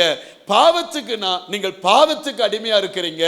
அடுத்த 17ஆம் வசனத்துல பாத்தீங்கன்னா, முன்னே நீங்கள் பாவத்திற்கு அடிமைகளா இருந்தோம், இப்பொழுது உங்களுக்கு ஒப்புவிக்கப்பட்ட உபதேச சட்டத்திற்கு நீங்கள் மனப்பூர்வமாய் கீழ்ப்படுகிறதினால் தேவனுக்கு ஸ்தோத்திரம். அல்லேலூயா சொல்லுங்க, அல்லேலூயா. அப்ப இப்படிப்பட்ட காரியத்தில் நம்மை விடுதலையாக்குறது இந்த தேவனுடைய வார்த்தை. அல்லேலூயா. இந்த வசனம் நம்ம என்ன செய்ய சுத்தமாக்குகிறது. எனவே இந்த வசனமே நம்மை பரிசுத்தப்படுத்துகிறது. இதற்கு நாம் ஒப்பு கொடுக்கும் பொழுது, வசனத்துக்கு கீழ்ப்படியும் பொழுது அது நமக்கு ஆசீர்வாதம். அதனால கேட்டவர்கள் யாவரும் பிரயோஜனம் இல்லாமல் கேட்டபடினால் அவர்களுக்கு அது என்ன செய்ய ஸ்தோத்திரம் பயன் இல்லாமல் போய்விட்டது என்று எபிரேயர்ல வாசிக்கிறோம். கேட்டவர்கள் வசனத்திற்கு ஒப்பு கொடுத்தால் நம்முடைய வாழ்க்கை என்ன செய்ய பரிசுத்தம் உள்ளதாய் மாறும். அல்லேலூயா. அதுக்கு அடுத்த வசனம் 18ஆம் வசனத்தில் பாருங்களேன். 18ல் வாசிக்கிறோம், பாவத்தினின்று நீங்கள் விடுதலையாக்கப்பட்டு நீதிக்கு அடிமையுள்ளவரானீர்கள். அடுத்த வசனம், ஆமென் ஸ்தோத்திரம். உங்கள் மாமிசம் பலவீனத்தின் நிமித்தம் மனுஷர் பேசுகிற பிரகாரமாய் பேசுகிறேன். அக்கிரமத்தை நடப்பிக்கும்படி முன்னே நீங்கள் உங்கள் அவயங்களை அசுத்தத்திற்கும் அக்கிரமத்திற்கும் அடிமைகளை ஒப்பு கொடுத்தது போல இப்பொழுது பரிசுத்தமானதை நடப்பிக்கும்படி உங்கள் அவயங்களை நீதிக்கு அடிமைகளாக ஒப்பு கொடுப்பீர்களாக. அல்லேலூயா சொல்லுங்க பார்க்கலாம். அப்படி ஒப்பு கொடுத்தால் ஆமென் ஸ்தோத்திரம், நம்முடைய சரீரத்தை அடக்கி இந்த பாவத்திற்கு ஒப்பு கொடாமல் நீதிக்கு ஒப்பு கொடுத்தால் கிடைக்கிற பிரதிபலன் என்ன? 22ஆம் வசனத்தை பாருங்க. 22ஆம் வசனத்தினுடைய பிரதிபலன் சொல்லப்படுது, இப்பொழுது நீங்கள் பாவத்திலிருந்து விடுதலையாக்கப்பட்டு தேவனுக்கு அடிமைகள் ஆனதினால் பரிசுத்தமாகுதல் உங்களுக்கு கிடைக்கிற பலன் முடிவோ நித்திய ஜீவன். ஒரு அலையில சொல்லுங்க அல்லேலூயா. ஆமென் ஸ்தோத்திரம். இந்த பரிசுத்தம் நமக்குள்ள நம்முடைய சரீரத்தில் இருப்பதற்காக உங்கள் சரீரத்தை நீதிக்கு ஒப்பு கொடுத்து அதை பாதுகாத்துக் கொள்ள வேண்டும். ஒருபோதும் கரைபடாதபடி நம்முடைய சரீரம் இருக்க கர்த்தர் உதவி செய்வாராக. அப்படி பரிசுத்தமாய் ஆமென் ஸ்தோத்திரம் காத்து கொண்டால் நமக்கு கிடைப்பது பரிசுத்தம். அந்த பரிசுத்தம் நமக்குள்ளாய் இருந்தால் நமக்கு கிடைப்பது நித்திய ஜீவன். அல்லேலூயா. அதான் ஆண்டவருடைய வார்த்தை சொல்லுகிறது, பரிசுத்தம் இல்லாமல் ஒருவனும் தேவனை தரிசிப்பதில்லை. அடுத்து 4வதாக ஸ்தோத்திரம், முதல்ல ஆவியை அடக்கணும், 2வது மனதை அடக்கணும், 3வது சரீரத்தை அடக்கணும், 4வது எதை அடக்கணும்? நாக்கு அடக்கணும். எதை அடக்கணும் சொல்லுங்க? நாக்க அடக்கணும். எப்படி அடக்கணும்? யாக்கோப்பு 1:26 பாருங்க. யாக்கோப்பு 1:26, யாக்கோப்பு 1ஆம் அதிகாரம் 26ஆம் வசனத்தில், உங்களில் ஒருவன் தன் நாவை அடக்காமல் தன் இருதயத்தை வஞ்சித்து தன்னை தேவ பக்தி உள்ளவன் என்று எண்ணினால் அவனுடைய தேவ பக்தி எப்படி இருக்கும்? வீணா இருக்கும்.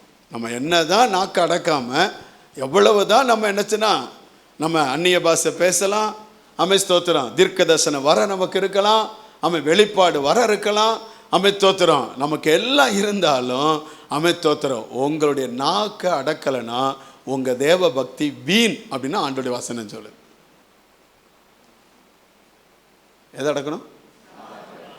இப்போ நீங்கள் இப்போ தான் நீங்கள் நாக்கு அடக்குறீங்க. வெளியில் போன நாக்கு திறந்துருது. ஸ்தோத்திரம். இந்த நாக்கு பாருங்கள் எவ்வளோ எப்படி போட்டு வச்சுருக்கு பார்த்தீங்களா? இந்த நாக்கு எப்படி வச்சுருக்கு? எல்லாத்தையும் எல்லாம் அவருக்கு. இந்த நாக்கை மட்டும் எப்படி வச்சுருக்காரு ஆண்டவர்? முன்னால் என்ன இருக்குது? கூர்மையான பற்கள். வெளியில் வந்தால் என்ன செஞ்சிடும்? கடிச்சிடும். அடுத்து அது நாக்கை எதுக்குள்ளே போட்டு ஊற வச்சுருக்கு? நல்லா என்னச்சுன்னா தண்ணியில் மிதந்துக்கிட்டே இருக்குது. அது அது வந்து அது வசனம் சொல்லுது, அது அக்கினியா, அது என்னது? நெருப்பு. நாவும் நெருப்பு. இந்த பாதரசம் பார்த்துருக்கீங்களா? பாதரசம் அப்படி தானே டீச்சர்? நீங்கள் தமிழ் டீச்சரில் பாதரசம் எப்போ எதில் போட்டு வச்சுருப்பாங்க சொல்லுங்கள்? எதுக்குள்ளே போட்டு வச்சுருப்பாங்க? பாட்டில் அது எதில் போட்டு வச்சுருப்பான்னு கேட்டேன். பாட்டிலில் போட்டு வச்சுருப்பாங்க. அதுக்குள்ளே என்ன எதுவும் இருக்கும்? தண்ணிக்குள்ளே எதுக்கு? அது வந்து ரொம்ப சூடு. அது வந்து நீங்கள் வெளியில் எடுத்து வச்சுட்டா கொஞ்ச நேரத்தில் என்ன ஆகிரும்? தீ பிடிச்சிரும். அப்படி தானே?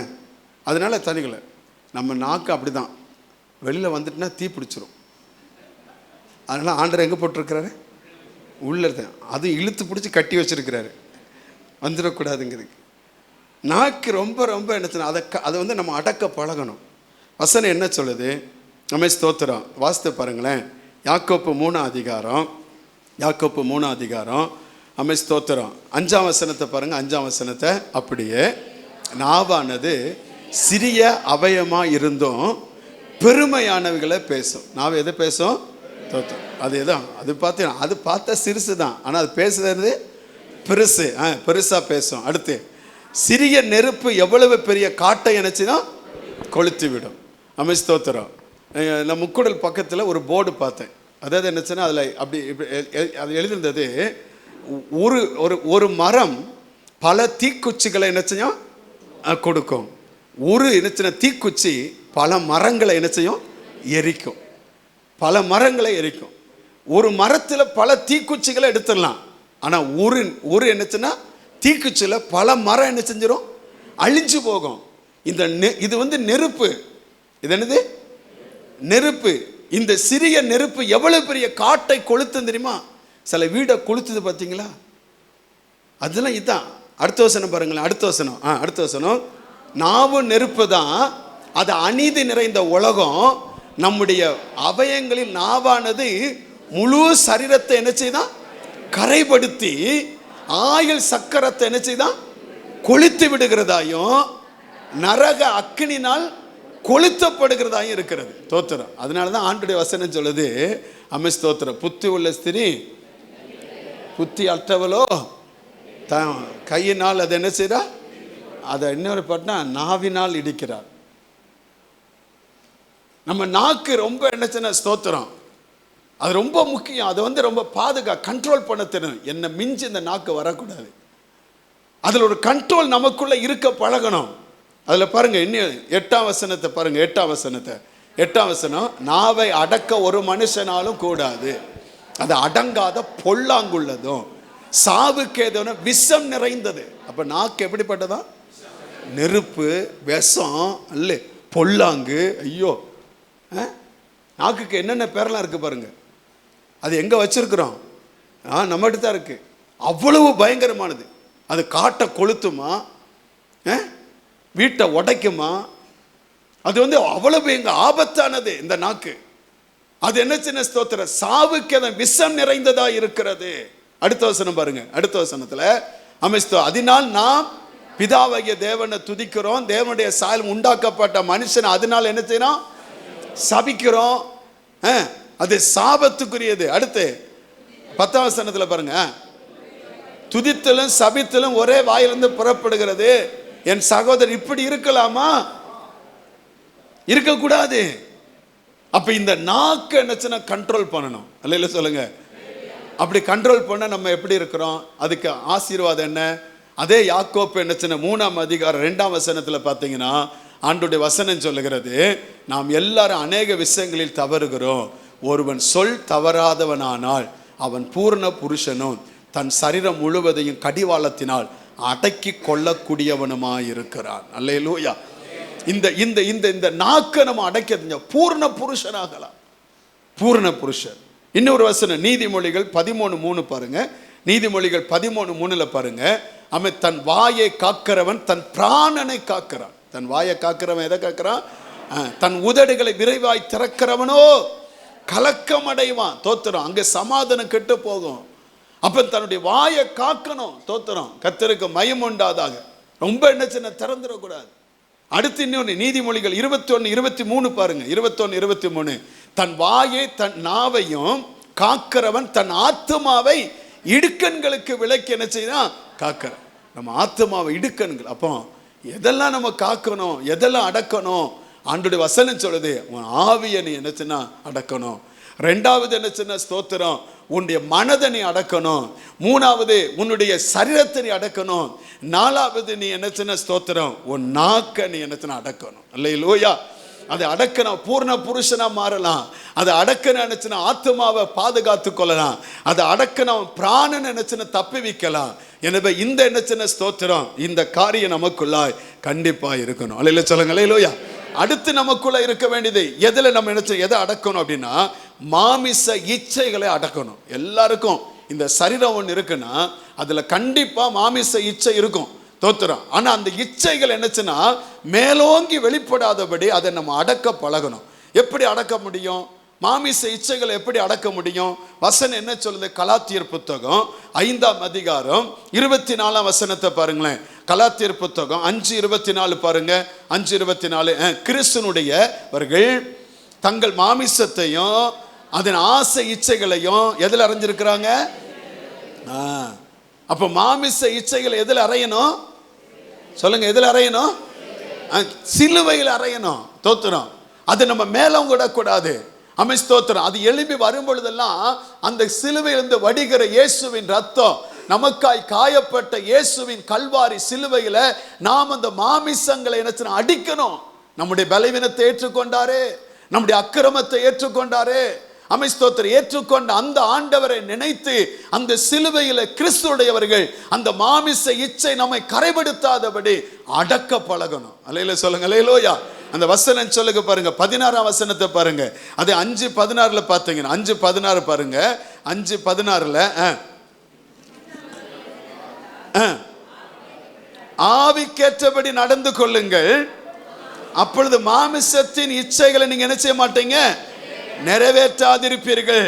அடுத்த வசனம், மாமிச ஆவிக்கு விரோதம், ஆவி மாமிசத்துக்கு விரோதம் இச்சிக்கிறது, நீங்கள் செய்ய வேண்டும் என்று இருக்கிறவளை செய்யாதபடிக்கு இவைகள் ஒன்று கொண்டு எப்படி இருக்கிறது, விரோதமா இருக்கிறது.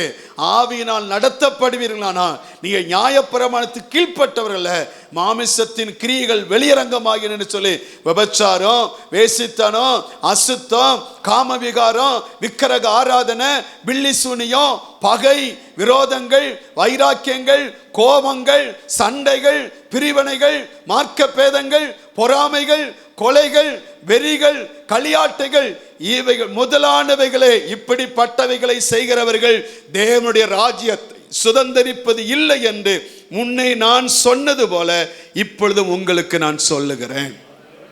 இவர்களுக்கு என்ன இல்லை, தேவ ராஜ்யம் இல்லை. அல்லேலூயா. அப்ப இதை நம்ம என்னச்சுன்னா மாமிசத்தின் இச்சைகளை நாம் கண்ட்ரோல் பண்ணணும். அல்லேலூயா சொல்லுங்க, அல்லேலூயா. அதெல்லாம் இருக்கும். கர்த்தர் நமக்கு கொடுத்திருக்கிற சில உணர்வுகள் இருக்கிறது, அது எல்லாம் நமக்கு இருக்கும். அந்த உணர்வுகளை நாம் என்ன சின்ன ஸ்தோத்திரம் அபியாசப்படுத்தக்கூடாது. அது என்ன சின்ன ஸ்தோத்திரம் கண்ட்ரோல் பண்ண பழகணும். அல்லேலூயா சொல்லுங்க, அல்லேலூயா. அதை கண்ட்ரோல் பண்ண தெரியாதவர்கள் கண்டிப்பாய் வீழ்ச்சிக்குள்ளாய் போய்விடுவார்கள். அந்த வீழ்ச்சி உங்க வாழ்க்கையில வந்துட்டுன்னா நிச்சயமா என்ன நீங்க பரலோகத்துக்கு வர முடியாது. அல்லேலூயா சொல்லுங்க, அல்லேலூயா. அதான் வேத வசனம் என்ன சொல்லுது, ரோமரின் புத்தகத்துக்கு வருங்க. ஸ்தோத்திரம் 8ஆம் அதிகாரத்தில் என்ன சொல்லுது, ரோமர் 8ஆம் அதிகாரம் ஸ்தோத்திரம் 13ஆம் வசனத்தில் பாருங்க, மாமிசத்தின்படி பிழைத்தா நீங்கள் சாவீர்கள், ஆவினாலே சரீரத்தின் செய்கைகளை அழைத்தால் நீங்கள் பிழைப்பீர்கள். மேர்கள் எவர்கள் தேவனுடைய ஆவியை நடத்தப்படுகிறார்களோ அவர்கள் தேவனுடைய புத்திரராக இருக்கிறார்கள். ஒரு அலையில சொல்லுங்க, நல்ல சத்தமா சொல்லுங்க. அப்ப ஆண்டவர் இன்னைக்கு இந்த காலையில சொல்லுகிறார், நமக்கு அடக்க வேண்டியது ஆவியை அடக்கணும். எதை அடக்கணும்? ரெண்டாவது எதை அடக்கணும்? மனசை அடக்கணும், மனதை அடக்கணும். மூணாவது எதை அடக்கணும்? எது? சரீரத்தை அடக்கணும். நாலாவது எது? அதுக்கு அடுத்து 5 மாமிச இச்சைகளை அடக்கணும். அல்லேலூயா. ஆனால் இன்னைக்கு நம்ம பார்க்க போகுது எனக்கு ஆவியை அடக்காத மனுஷன் அவன் மதிலிடைந்த பட்டணத்தை போல இருக்கிறான். ஆவியை அடக்கணும். எதை அடக்கணும்? ஆவியை அடக்கணும். அதை அடக்காதவன் மதிலடைந்த பட்டணத்தை போல இருக்கிறான் அப்படின்னு சொல்லப்பட்டு, நம்முடைய போக்கஸ், நம்முடைய குறிக்கோள், நம்முடைய வாழ்க்கையில தேவன் நம்மை தெரிந்து கொண்ட நோக்கம் ஆண்டு சொன்ன அசுத்தத்திற்கல்ல பரிசுத்தத்திற்கு உங்களை என்னச்சுன்னா நீங்கள் நம்ம எப்படிப்பட்டவர்கள் என்பதை கர்த்தர் நமக்கு கற்றுக் கொடுத்திருக்கிறார். ஸ்தோத்திரம். தேவனுடைய வசனம் என்ன சொல்லுகிறது? லூக்கா 9ஆம் அதிகாரத்துக்கு வாங்க. லூக்கா 9ஆம் அதிகாரம் 53ஆம் வசனத்திலிருந்து வாசிக்கும் பொழுது, லூக்கா 9:53 வாசிக்கும் பொழுது, ஸ்தோத்திரம், அவர் எருசலேமுக்கு போக நோக்கமா இருந்தபடினால் அவ்வூரார் அவரை என்ன செய்யலையா ஏற்றுக்கொள்ள. நல்ல இந்த சம்பவத்தை நீங்க என்னை கவனிங்க. இப்போ என்னை பார்த்துக்கோங்க அந்த வசனத்தை. இப்போ ஆவி அடக்கதை குறித்து நான் உங்களுக்கு கூட பேசுறேன். தோத்திரம், அவர் எருசலேமுக்கு போக என்ன செய்ய நோக்கமா இருந்தா யாரு? இயேசு. உடனே அவருடைய சீஷர்கள் என்ன செய்ய, அந்த ஊர்ல உள்ளவங்க அதை ஏத்துக்கிடல. அந்த ஊர்ல உள்ளவங்க என்ன செய்யல, ஏத்துக்கிடல. உடனே என்ன செய்ய, அவங்க சீஷர்களுக்கு கோபம் வந்துட்டு. அடுத்த வசனம் பாருங்க.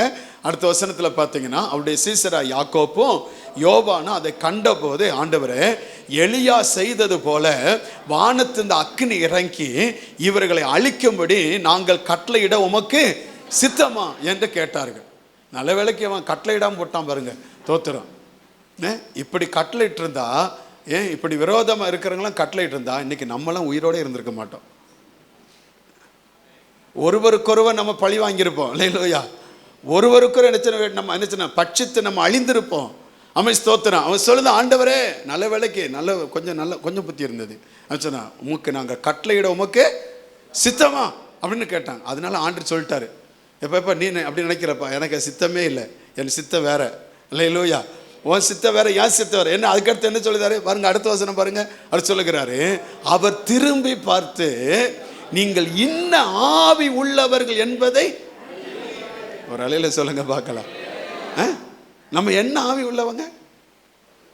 பழி வாங்குற ஆவி உள்ளவங்கள ஆண்டு நமக்கு என்ன சொல்லியிருக்கிறா? உன் சத்துருக்களை, உன்னை சபிக்கிறவர்களை, உன்னை துன்பப்படுத்துறவர்களுக்கு நன்மை செய். உன் சத்துரு பசியா இருந்த அவனுக்கு என்ன கொடு? என்ன கொடு? ஆகாரம் கொடு. ஆண்டவர் சொல்லு, நீ இன்ன ஆவி உள்ளவர்கள், என்ன ஆவி உள்ளவர்கள் என்பதை நீங்கள் அறியீர்களா என்று அவரை அதட்டினார். சொல்லிட்டு சொல்லுகிறா, நான் நினைச்சேன்னா மனுஷகுமார வந்த நோக்கம் எது தெரியுமா? அழிப்பதற்கல்ல, அவன் என்னது ரட்சிப்பதற்கே வந்தேன். ஒரு அலையில சொல்லுங்க பார்க்கலாம், நல்ல சத்தமா சொல்லுங்க பார்க்கலாம். அப்ப நம்முடைய ஆவி என்ன செய்ய? ஸ்தோத்திரம். சில நேரத்தில் சில பிரச்சனைகள், சில நெருக்கங்கள், சில வருகிற உபத்திரங்கள், சில போராட்டங்கள், ஸ்தோத்திரம். உங்க குடும்பத்திலே பாருங்க, உங்க ஆவியை கிளப்பி விடுவாங்க. அந்த ஆவி அந்த முறிக்கப்படுகிற சூழ்நிலை வரும். நீங்க வேலை பார்க்குற இடத்துல பாருங்க, இல்லை நீங்க தொழில் செய்கிற ஒரு முதலாளியா இருந்தா உங்க கிட்ட வேலை பார்க்குற பாருங்க, உங்க ஆவி என்ன முறித்து போடுவதற்கு ஏதுவான சூழ்நிலைகள் வரும். உங்களை எமோஷனல் உணர்ச்சிகளை தூண்டி விடுவாங்க. ஆனா தேவ பிள்ளைகள் அதற்கு நீங்க உங்களை உடன்படக்கூடாது. ஒரு அலையில சொல்லுங்க, அல்லேலூயா. அது உங்களை நீங்க கண்ட்ரோலுக்குள்ள இருக்கணும். நீங்க யார் என்பதை காட்டணும். கர்த்தருக்கு மகிமை உண்டாதாக. ஏன்னா நாம் இன்ன ஆவி உள்ளவர்கள் என்பதை அறியணும். அல்லேலூயா சொல்லுங்க, அல்லேலூயா. எபேசியர் புத்தகம் 4ஆம் அதிகாரம் 3ஆம் வசனம் பாருங்க. எபேசியர் 4:3 வாசிக்கும் பொழுது, எபேசியர் 4:3 சமாதான கட்டினால் ஆவியின் ஒருமையை நீங்க என்ன செய்யுங்க? காத்து கொள்வதற்கு எப்படி இருங்க? ஜாக்கிரதையாயிருங்க. ஆவியின் ஒருமையை காத்துக்கொள்ள நீங்க ஜாக்கிரதையாயிருங்க அப்படின்னு சொல்லியிருக்கு. இன்னொரு வசனம் பாருங்க, 1 தெசலோனிக்கே 5:19 1 தெசலோனிக்கே 5:19 உங்கள் ஆவியை நீங்க என்ன செய்யக்கூடாதான்? ஆவியை அவுத்து போடாதீங்க. அவுத்துனா அதை அணைச்சி விட்டுறாதீங்க. அந்த ஆவி மட்டுப்படுத்தப்படக்கூடாது. அந்த ஆவி என்னச்சுன்னா அது நீங்க துக்கப்படுத்த விடக்கூடாது. அந்த ஆவி என்னச்சுன்னா அவிழ்த்து போடாம இருங்க அப்படின்னு சொன்ன. ஏன்? ஸ்தோத்திரம். இந்த ஆவி முறிஞ்சுனா என்ன நடக்கும்? கர்த்தருடைய வசனம் சொல்லுது பாருங்க. நீதிமொழிகள் 15:4 வாசித்து பாருங்க. நீதிமொழிகள் 15:4 பார்த்தீங்கன்னா, ஆரோக்கியம் உள்ள நாவு ஜீவ விருட்சம், நாவின் மாறுபாடோ ஆவி என்ன செய்யும்? உங்க சமாதானத்தை கெடுத்துருங்க. அது இன்னொரு என்ன மொழிபெயர்ப்பு, பொய்யான வார்த்தைகள் மனிதனுடைய ஆவியை அழித்து விடுமா. அதான் நாவின் மாறுபாடு. மாறி மாறி பேசுறோம் பார்த்தீங்களா? உள்ளதை இல்லாதது உள்ளது மாதிரி பேசுற. அதான் நாவின் மாறுபாடு ஆவியை நொறுக்கும். அது உங்களை ஆவியை அந்த அழிச்சிரும். ஒரு முறி உண்டாகிறோம். அதை சொல்ல ஆவியில் நமக்கு என்ன சலசலப்பு வந்துடும். அது சமாதானத்தை இழந்துருவோம், நிம்மதி இழந்துருவோம், அமைதி இழந்துருவோம், அந்த ஆசீர்வாதத்தை நம்ம இழந்துருவோம். ஆவி ஒரு நாள் முறிக்கப்பட விடக்கூடாது. அல்லேலூயா தோத்திரம். இதே மாதிரி என்ன நீதிமொழிகள் 15:13 பாருங்க. 15:13 பாருங்க. 15 மனமகிழ்ச்சி முகமலர்ச்சியை தரும், மனோ துக்கத்தினாலே ஆவி என்ன செய்யுமா? முறிந்து போகும். ஏன் மனதுக்கம் வந்துட்டு?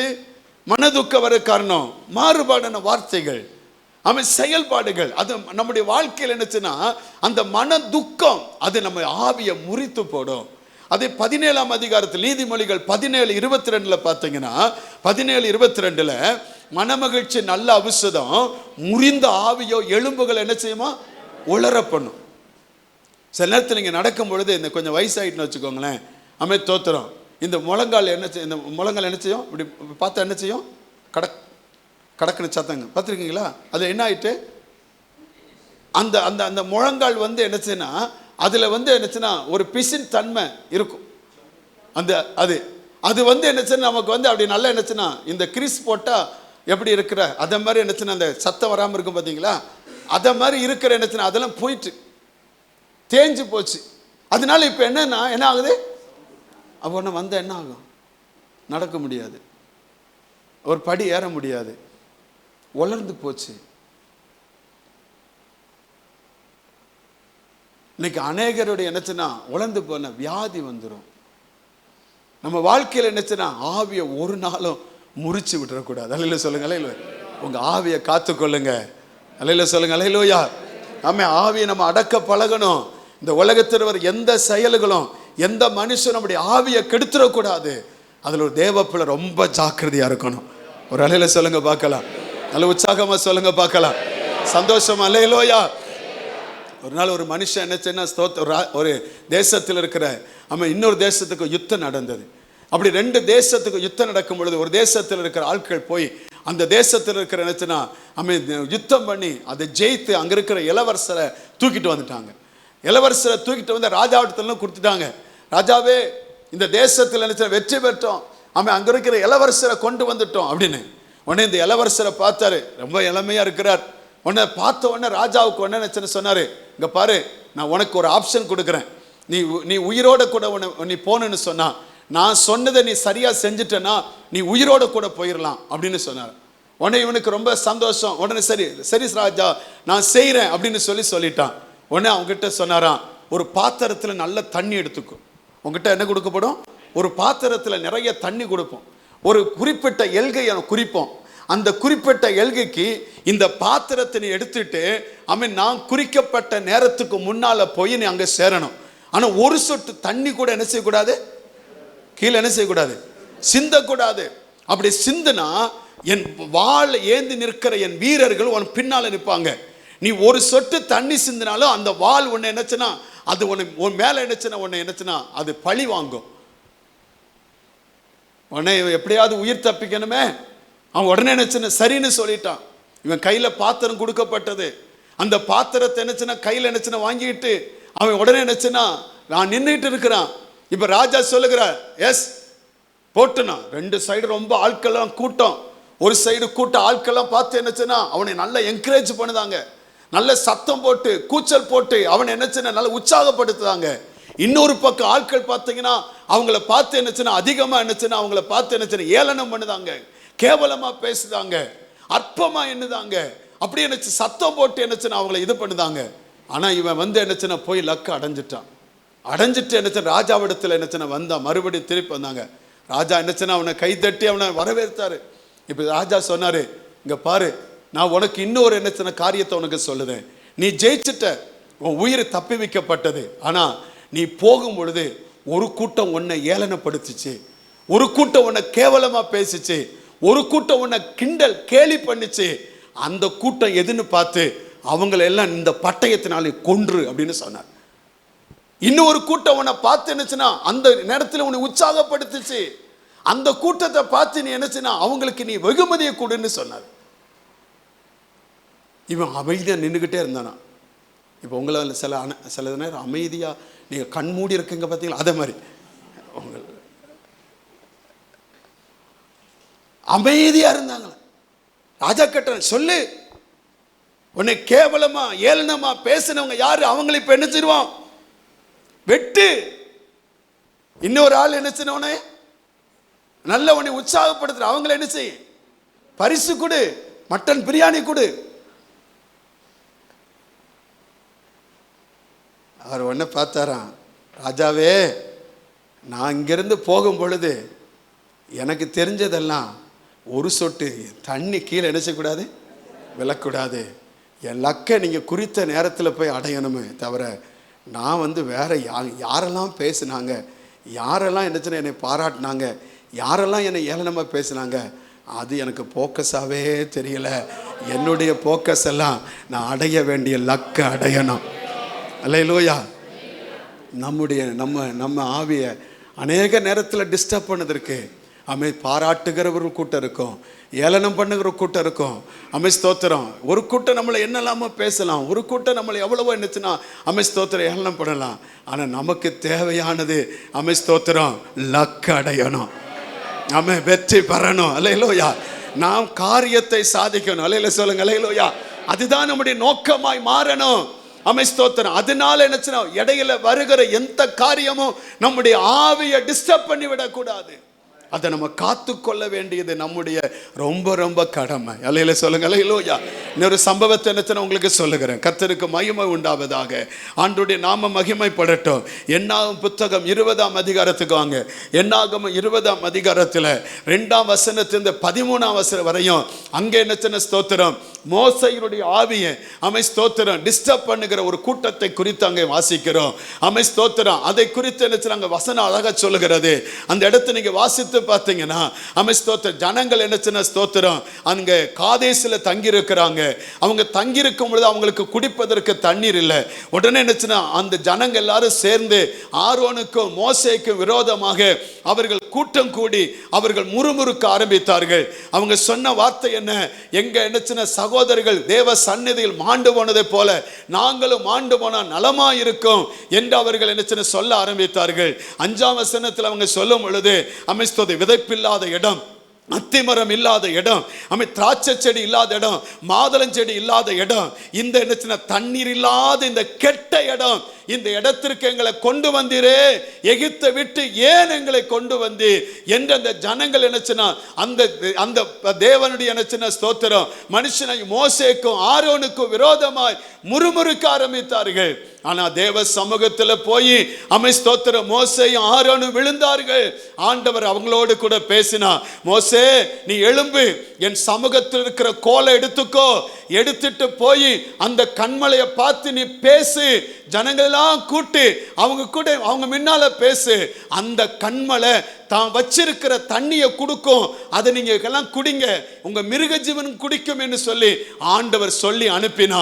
மோசே என்னச்சுன்னா அதே மாதிரி கர்த்தர் சொன்னபடியே கர்த்தருடைய சமூகத்தில் இருக்கிற அந்த கோலை எடுத்துட்டு போய் ஜனங்களெல்லாம் கூட்டிட்டு போய் அந்த கண்மலைக்கு முன்னால நின்று ஸ்தோத்திரம் அந்த கோலை வைத்து என்னச்சுன்னா ஓங்கி 2 அடி அடிச்சான். தண்ணீர் புறப்பட்டு வந்துட்டு, என்ன புறப்பட்டு வந்துட்டு, தண்ணீர் புறப்பட்டு வந்தது. கர்த்தர் சொன்னபடி எல்லாம் தாகம் தீர்க்கப்பட்டது. எல்லாம் என்ன மிருக ஜீவன்கள் தாகம் தீர்க்கப்பட்டது. ஆனா ஆண்டவர் என்ன சொன்னார் தெரியுமா? ஆண்டவர் என்ன சொன்னார் தெரியுமா?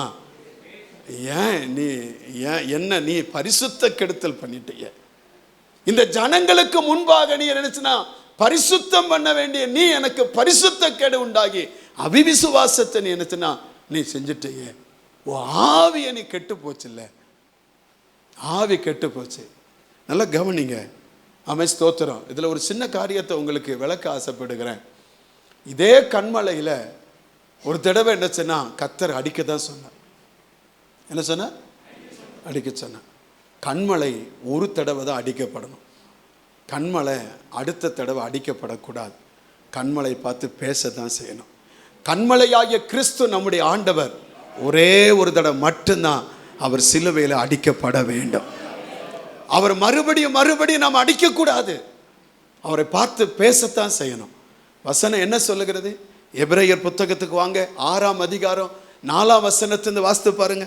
எபிரேயர் 6ஆம் அதிகாரம் 4ஆம் வசனத்திலிருந்து, ஒரு தரம் பிரகாசிப்பிக்கப்பட்டும் பரம ஈவ ருசித்து பார்த்தோம், பரிசுத்த ஆவியை பெற்றும். அடுத்து 5ஆம் வசனம், தேவனுடைய நல் வார்த்தைகளை இனி வரும் உலகத்தின் பலன்களை என்னச்சுன்னா ருசித்து பார்த்தோம். அடுத்த வசனம், மறுதலித்து போனவங்க இது எல்லாத்தையும் அனுபவிச்சு ஐயா ரட்சிப்பு என்னன்னு தெரியும், ஸ்தோத்திர தேவனோடு கூட பண்ணின ஞானஸ்தானங்கிற உடன்படிக்கை என்னன்னு தெரியும், அபிஷேகம் என்னன்னு தெரியும், பரிசுத்தம் என்னன்னு தெரியும், தேவன் யாருன்னு தெரியும், பரலோக ராஜ்யம் எப்படிப்பட்டது நமக்கு எல்லாம் நல்லா தெரியும். அது தெரிந்தாலும் மறுதலித்து போனவர்கள் தேவனுடைய குமாரனை தாங்களே மறுபடியும் சிலுவையில் அறைந்து அவமானப்படுத்துகிறபடியினால் மனம் திரும்பலுக்கு ஏதுவாய் அவர்களை மறுபடியும் புதுப்பிக்கிறது கூடாத காரியம். ஆண்டவருடைய வார்த்தை சொல்லுகிறது, 1 பேதுருவில் வாசிக்கும் பொழுது, அவர்கள் இந்த தேவனை அறியாமல் இருந்தால் நல்லது, அவருடைய முன்னிலைமை பார்க்கலாம் அவருடைய பின்னிலைமை அதிக கேடு உள்ளதா இருக்குன்னு கர்த்தர் சொன்னார். நம்ம வாழ்க்கையில் என்ன சின்ன ஸ்தோத்திரம், கண்மலை ஒரு தடவை அடிக்கப்படணும், மறுபடியும் அடிக்கப்படக்கூடாது. கோல் எதை குறிக்கிறது? ஆசாரித்துவத்தை குறிக்கிறது. கர்த்தர் நமக்கு தந்த ஊழியம், ஆண்டவர் நமக்கு தந்திருக்கிற ஊழியம். ஊழியம் என்பது என்ன? இந்த மைக் எடுத்து பிரசங்கம் பண்ணுவது மட்டும் ஊழியம் அல்ல. இந்த மைக் எடுத்து ஆராதனை நடத்துவது மட்டும் ஊழியம் அல்ல. இந்த சபையில ஒவ்வொரு சின்ன சின்ன வேலைகளை செய்தாலும் கர்த்தர் உங்களுக்கு அந்த பொறுப்பை கொடுத்திருக்கிறார். அல்லேலூயா. நீங்கள் ஒரு சில்ட்ரன்ஸ் மினிஸ்ட்ரி நடத்தலாம், யூத் மினிஸ்ட்ரி நடத்தலாம், நீங்கள் நினைச்சின ஒரு ஆண்கள் கூட்டம் பெண்கள் கூட்டம் நடத்தலாம், நீங்கள் ஒரு பிசினஸ் மேன் நினைச்சினா அந்த கூட்டத்தை நீங்க நடத்தலாம், நீங்கள் ஒரு மிஷனரி ஊழியத்தை நடத்தலாம், நீங்கள் சுவிசேஷ ஊழியத்தை செய்யலாம், நீங்கள் நினைச்சின ஸ்தோத்திரம் நீங்கள் பிஎஸ் சிஸ்டத்தை ஆபரேட் பண்ணலாம், நீங்கள் நினைச்சின ஸ்தோத்திரம் இந்த கீபோர்டு வாசிக்கலாம், பேட் வாசிக்கலாம், நீங்கள் நினைச்சின ஸ்தோத்திரம் இந்த வீடியோ ஷூட் பண்ணலாம், நீங்கள் நினைச்சின எந்தெந்த வேலைகளை நீங்கள் நினைச்சின கம்ப்யூட்டர் நீங்க ஆபரேட் பண்ணலாம். இதெல்லாம் கர்த்தர் உங்களுக்கு கொடுத்த வேலை. இதை நீ அசதியா செஞ்சா அசட்டையா செஞ்சா கர்த்தருடைய ஆசீர்வாதம் உனக்கு கிடைக்கவே கிடைக்காது. அது தேவனை உதாசீனப்படுத்திற்கு சமம். வசனம் என்ன சொல்லுகிறது? ஸ்தோத்திரம். எரேமியா புத்தகம் 48ஆம் அதிகாரம் 10ஆம் வசனம் சொல்லுகிறது, கர்த்தருடைய வேலையை அசதியாய் செய்கிறவன் சபிக்கப்பட்டவன். தேவன் கொடுத்த ஊழியம், தேவன் கொடுத்த வேலை, அந்த வேலையை நாம் சரியாக செய்யணும். அல்லேலூயா. தேவன் நம்ம கையில் அந்த ஆசாரித்துவத்தினுடைய கோலை கொடுத்திருக்கிறார். எத்தனை நபர்கள் இருந்தாலும் நமக்கு அது கிடைத்திருக்கிறது. அந்த பாக்கியத்தை நாம் இழந்து விடக்கூடாது. அல்லேலூயா சொல்லுங்க, நல்லா சொல்லுங்க. அல்லேலூயா ஸ்தோத்திரம்.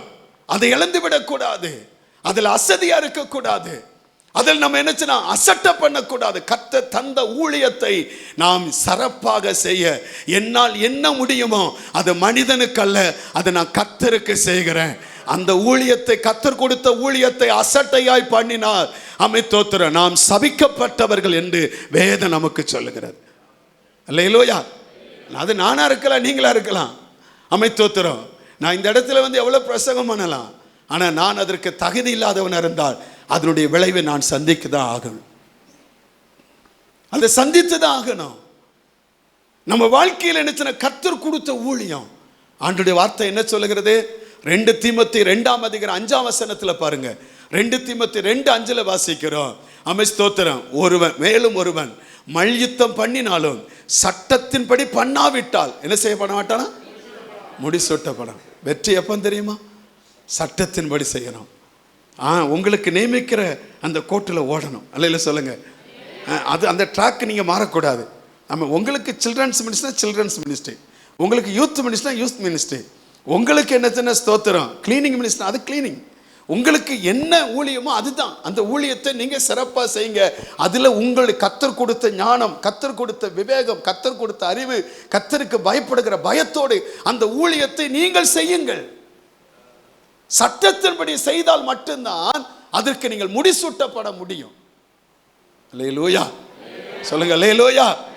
அதனால தான் என்ன செய்றோம்? தாவீது சொல்லும் ஒரு வார்த்தை சொல்லுகிறான் பாருங்க.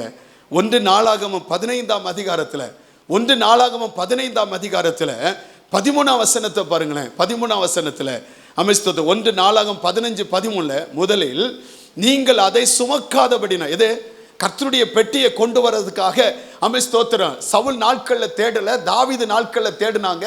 உடனே தாவீது என்ன செஞ்சா? ராஜா இல்ல ஸ்தோத்திரம், இப்ப அவனுக்கு எல்லா வசதியெல்லாம் பெருகிட்டுல, உடனே என்ன ஒரு புது ரதத்தை உண்டாக்கினா.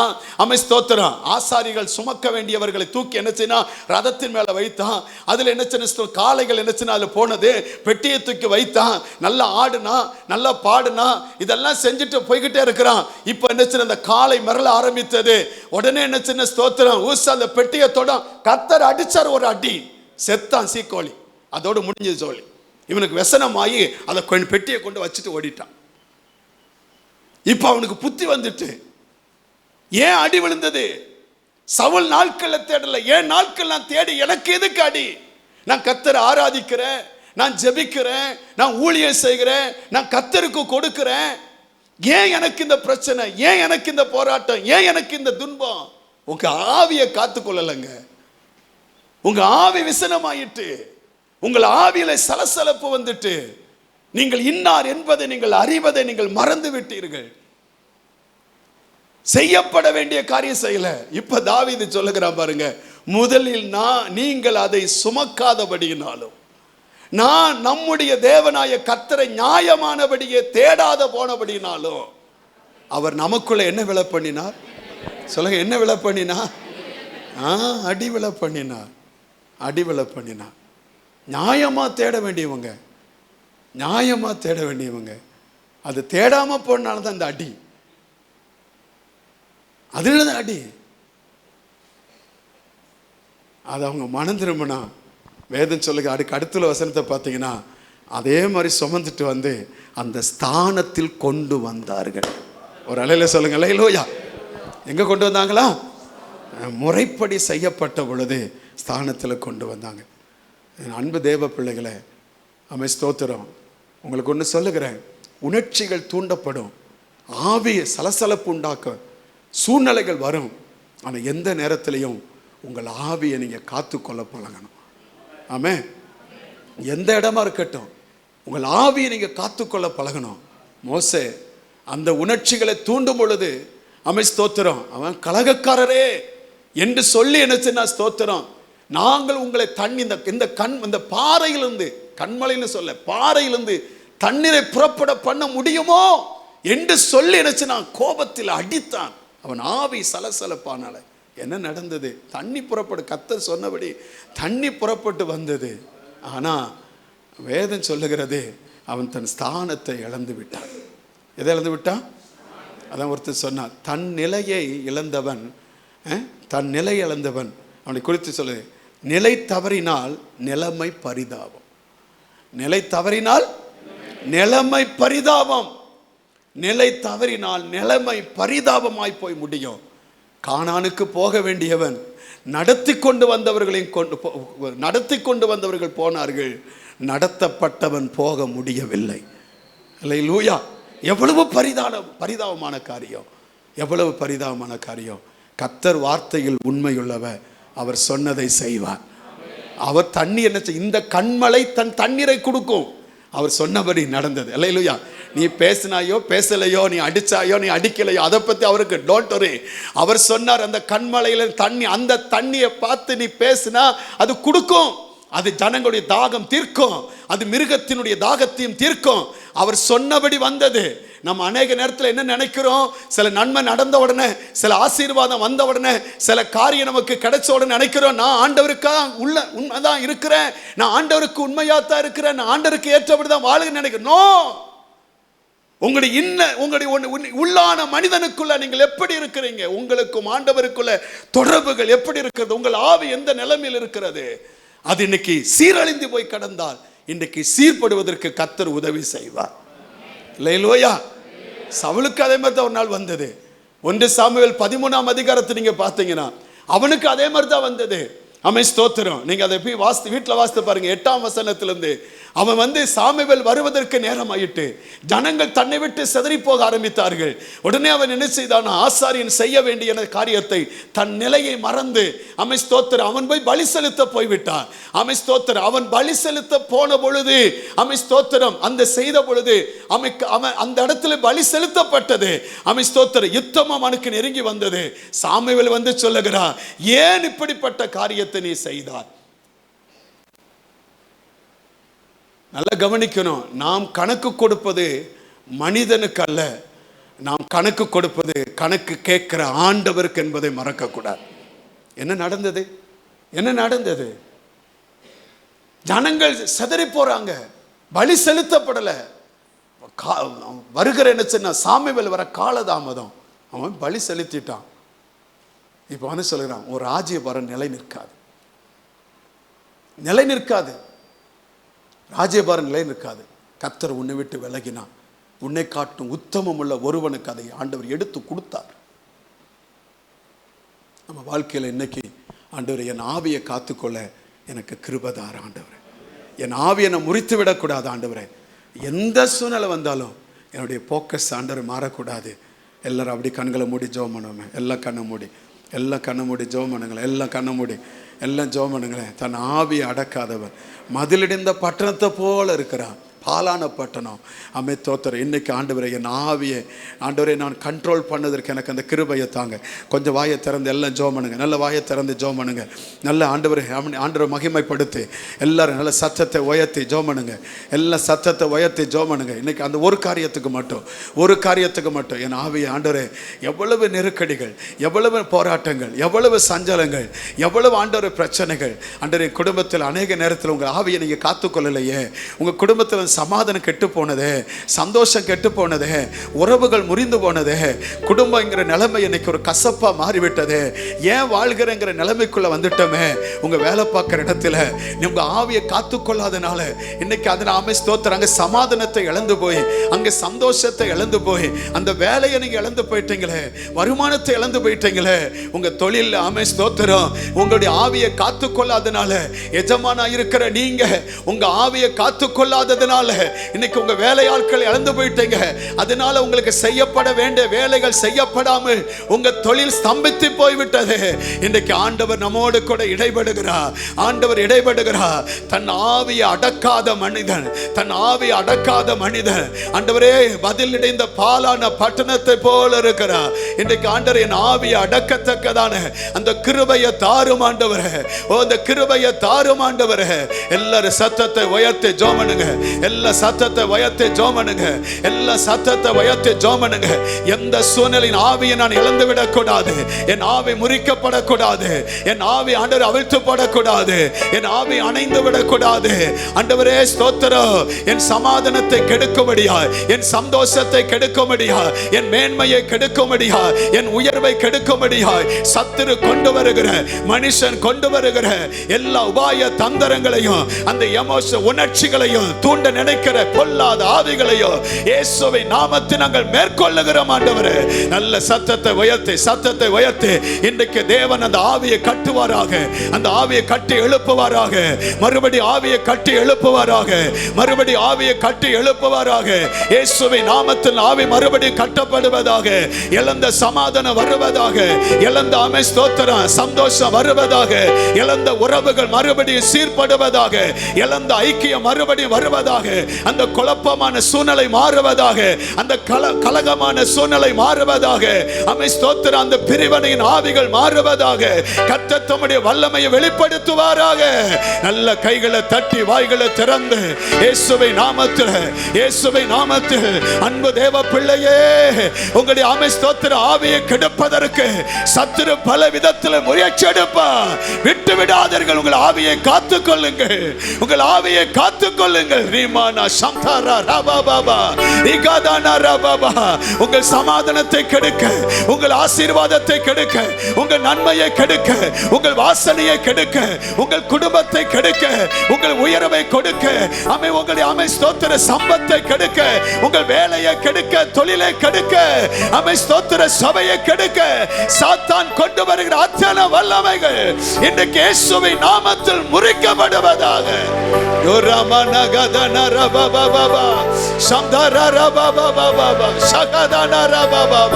இயேசுவின் நாமத்தில் கட்டப்படட்டும். ஆவி கட்டப்படட்டும். இயேசுவின் நாமத்தில் இழந்து போன தூத்து போன ஆவிகள் உயிர்ப்பிக்கப்படட்டும் ஆண்டவரே. அதை காத்துக்கொள்ள கிருபை தாரும் ஆண்டவரே. எதுல எந்த சூழ்நிலையும் அதை மேற்கொள்ளாதபடி கர்த்தர் பாதுகாக்கும்படி நாங்கள் ஜெபிக்கிறப்பா. ஆண்டவரே, தன் ஆவியை அடக்காத மனிதன் ஆண்டவரே பதிலடைந்த பாலான பட்டணம் ஐயா. தேவையில்லாத பிரச்சனைகள், தேவையில்லாத நெருக்கடிகள், தேவையில்லாத ஆண்டவரே நுழைவுகள், ஆண்டவரே ஸ்தோத்திர விரும்பாத ஒரு காரியம் அப்பா. எப்படி இந்த பிரச்சனை வெளியே வருவேன்? எப்படி இந்த சூழ்நிலை விட்டு வெளியே தப்பித்துக் கொள்ளுவேன்? எப்படி இந்த போராட்டத்தை விட்டு நான் வெளியே வருவேன்? தவிக்கிற பிள்ளைகளை கண்ணோக்கி பாருங்க ஆண்டவரே, கண்ணோக்கி பாருங்க ஆண்டவரே. பாழாய் கிடக்கிறது ஆண்டவரே. ஆண்டவர் அவங்க விரும்புதல்ல, விரும்பாத காரியங்கள் அவங்க வாழ்க்கையில் நடந்து இன்னைக்கு ஆண்டவர் சின்ன பெண்ணாம வாழ்க்கையை மாற்றி வைத்திருக்கிறது. அதை விட்டு இன்னைக்கு இயேசுவின் நாமத்தில் வெளியே கொண்டு வரும்படியா ஜெபிக்கிறப்பா. உங்களுடைய இரக்கம் வெளிப்படட்டும். தன் ஆவியை காத்துக்கொள்ள ஆண்டவர் எங்களுக்கு கிருபை தாங்கப்பா. ஆவியான அப்படி நடத்தும். தீமைகள், பொல்லாப்பு, நாசமோசங்கள், கட்டுகள், கண்ணிகள், மரணங்கள், ஆபத்து, விபத்துகள் எல்லாவற்றுக்கும் விலக்கி காத்துக்கொள்ளும். மாறாத கிருபைகளை தாங்குவதாக உமக்கு மகிமை செலுத்துகிறோம். இயேசுவின் நாமத்தில் எங்கள் ஜெபத்தை கேளு நல்ல பிதாவே. ஆமென். நம்முடைய கர்த்தருடைய கிருபையும் பிதாவுடைய அன்பும் பரிசுத்தருடைய அநேகம் சமாதானம் ஆசீர்வாதம் பாதுகாப்பும் சுகமும் நாம் அனைவரோடு எல்லா பரிசுத்தவான்களோடும் கர்த்தருடைய வருகை மட்டும் நிறைவாக இருப்பதாக. ஆமென். எல்லாம் சேர்ந்து சொல்லுவான், என் ஆத்துமாவே என் முழு உள்ளமே என் ஆத்துமாவே அவர் செய்த சகல மறவாதே. ஆமென். அல்லேலூயா அல்லேலூயா அல்லேலூயா. கர்த்தர் உங்களை ஒவ்வொருவரையும் ஆசீர்வதிப்பார். ஆமென். ஒருவரை வாழ்த்து சொல்லி சமாதானமாக கடந்து போகலாம்.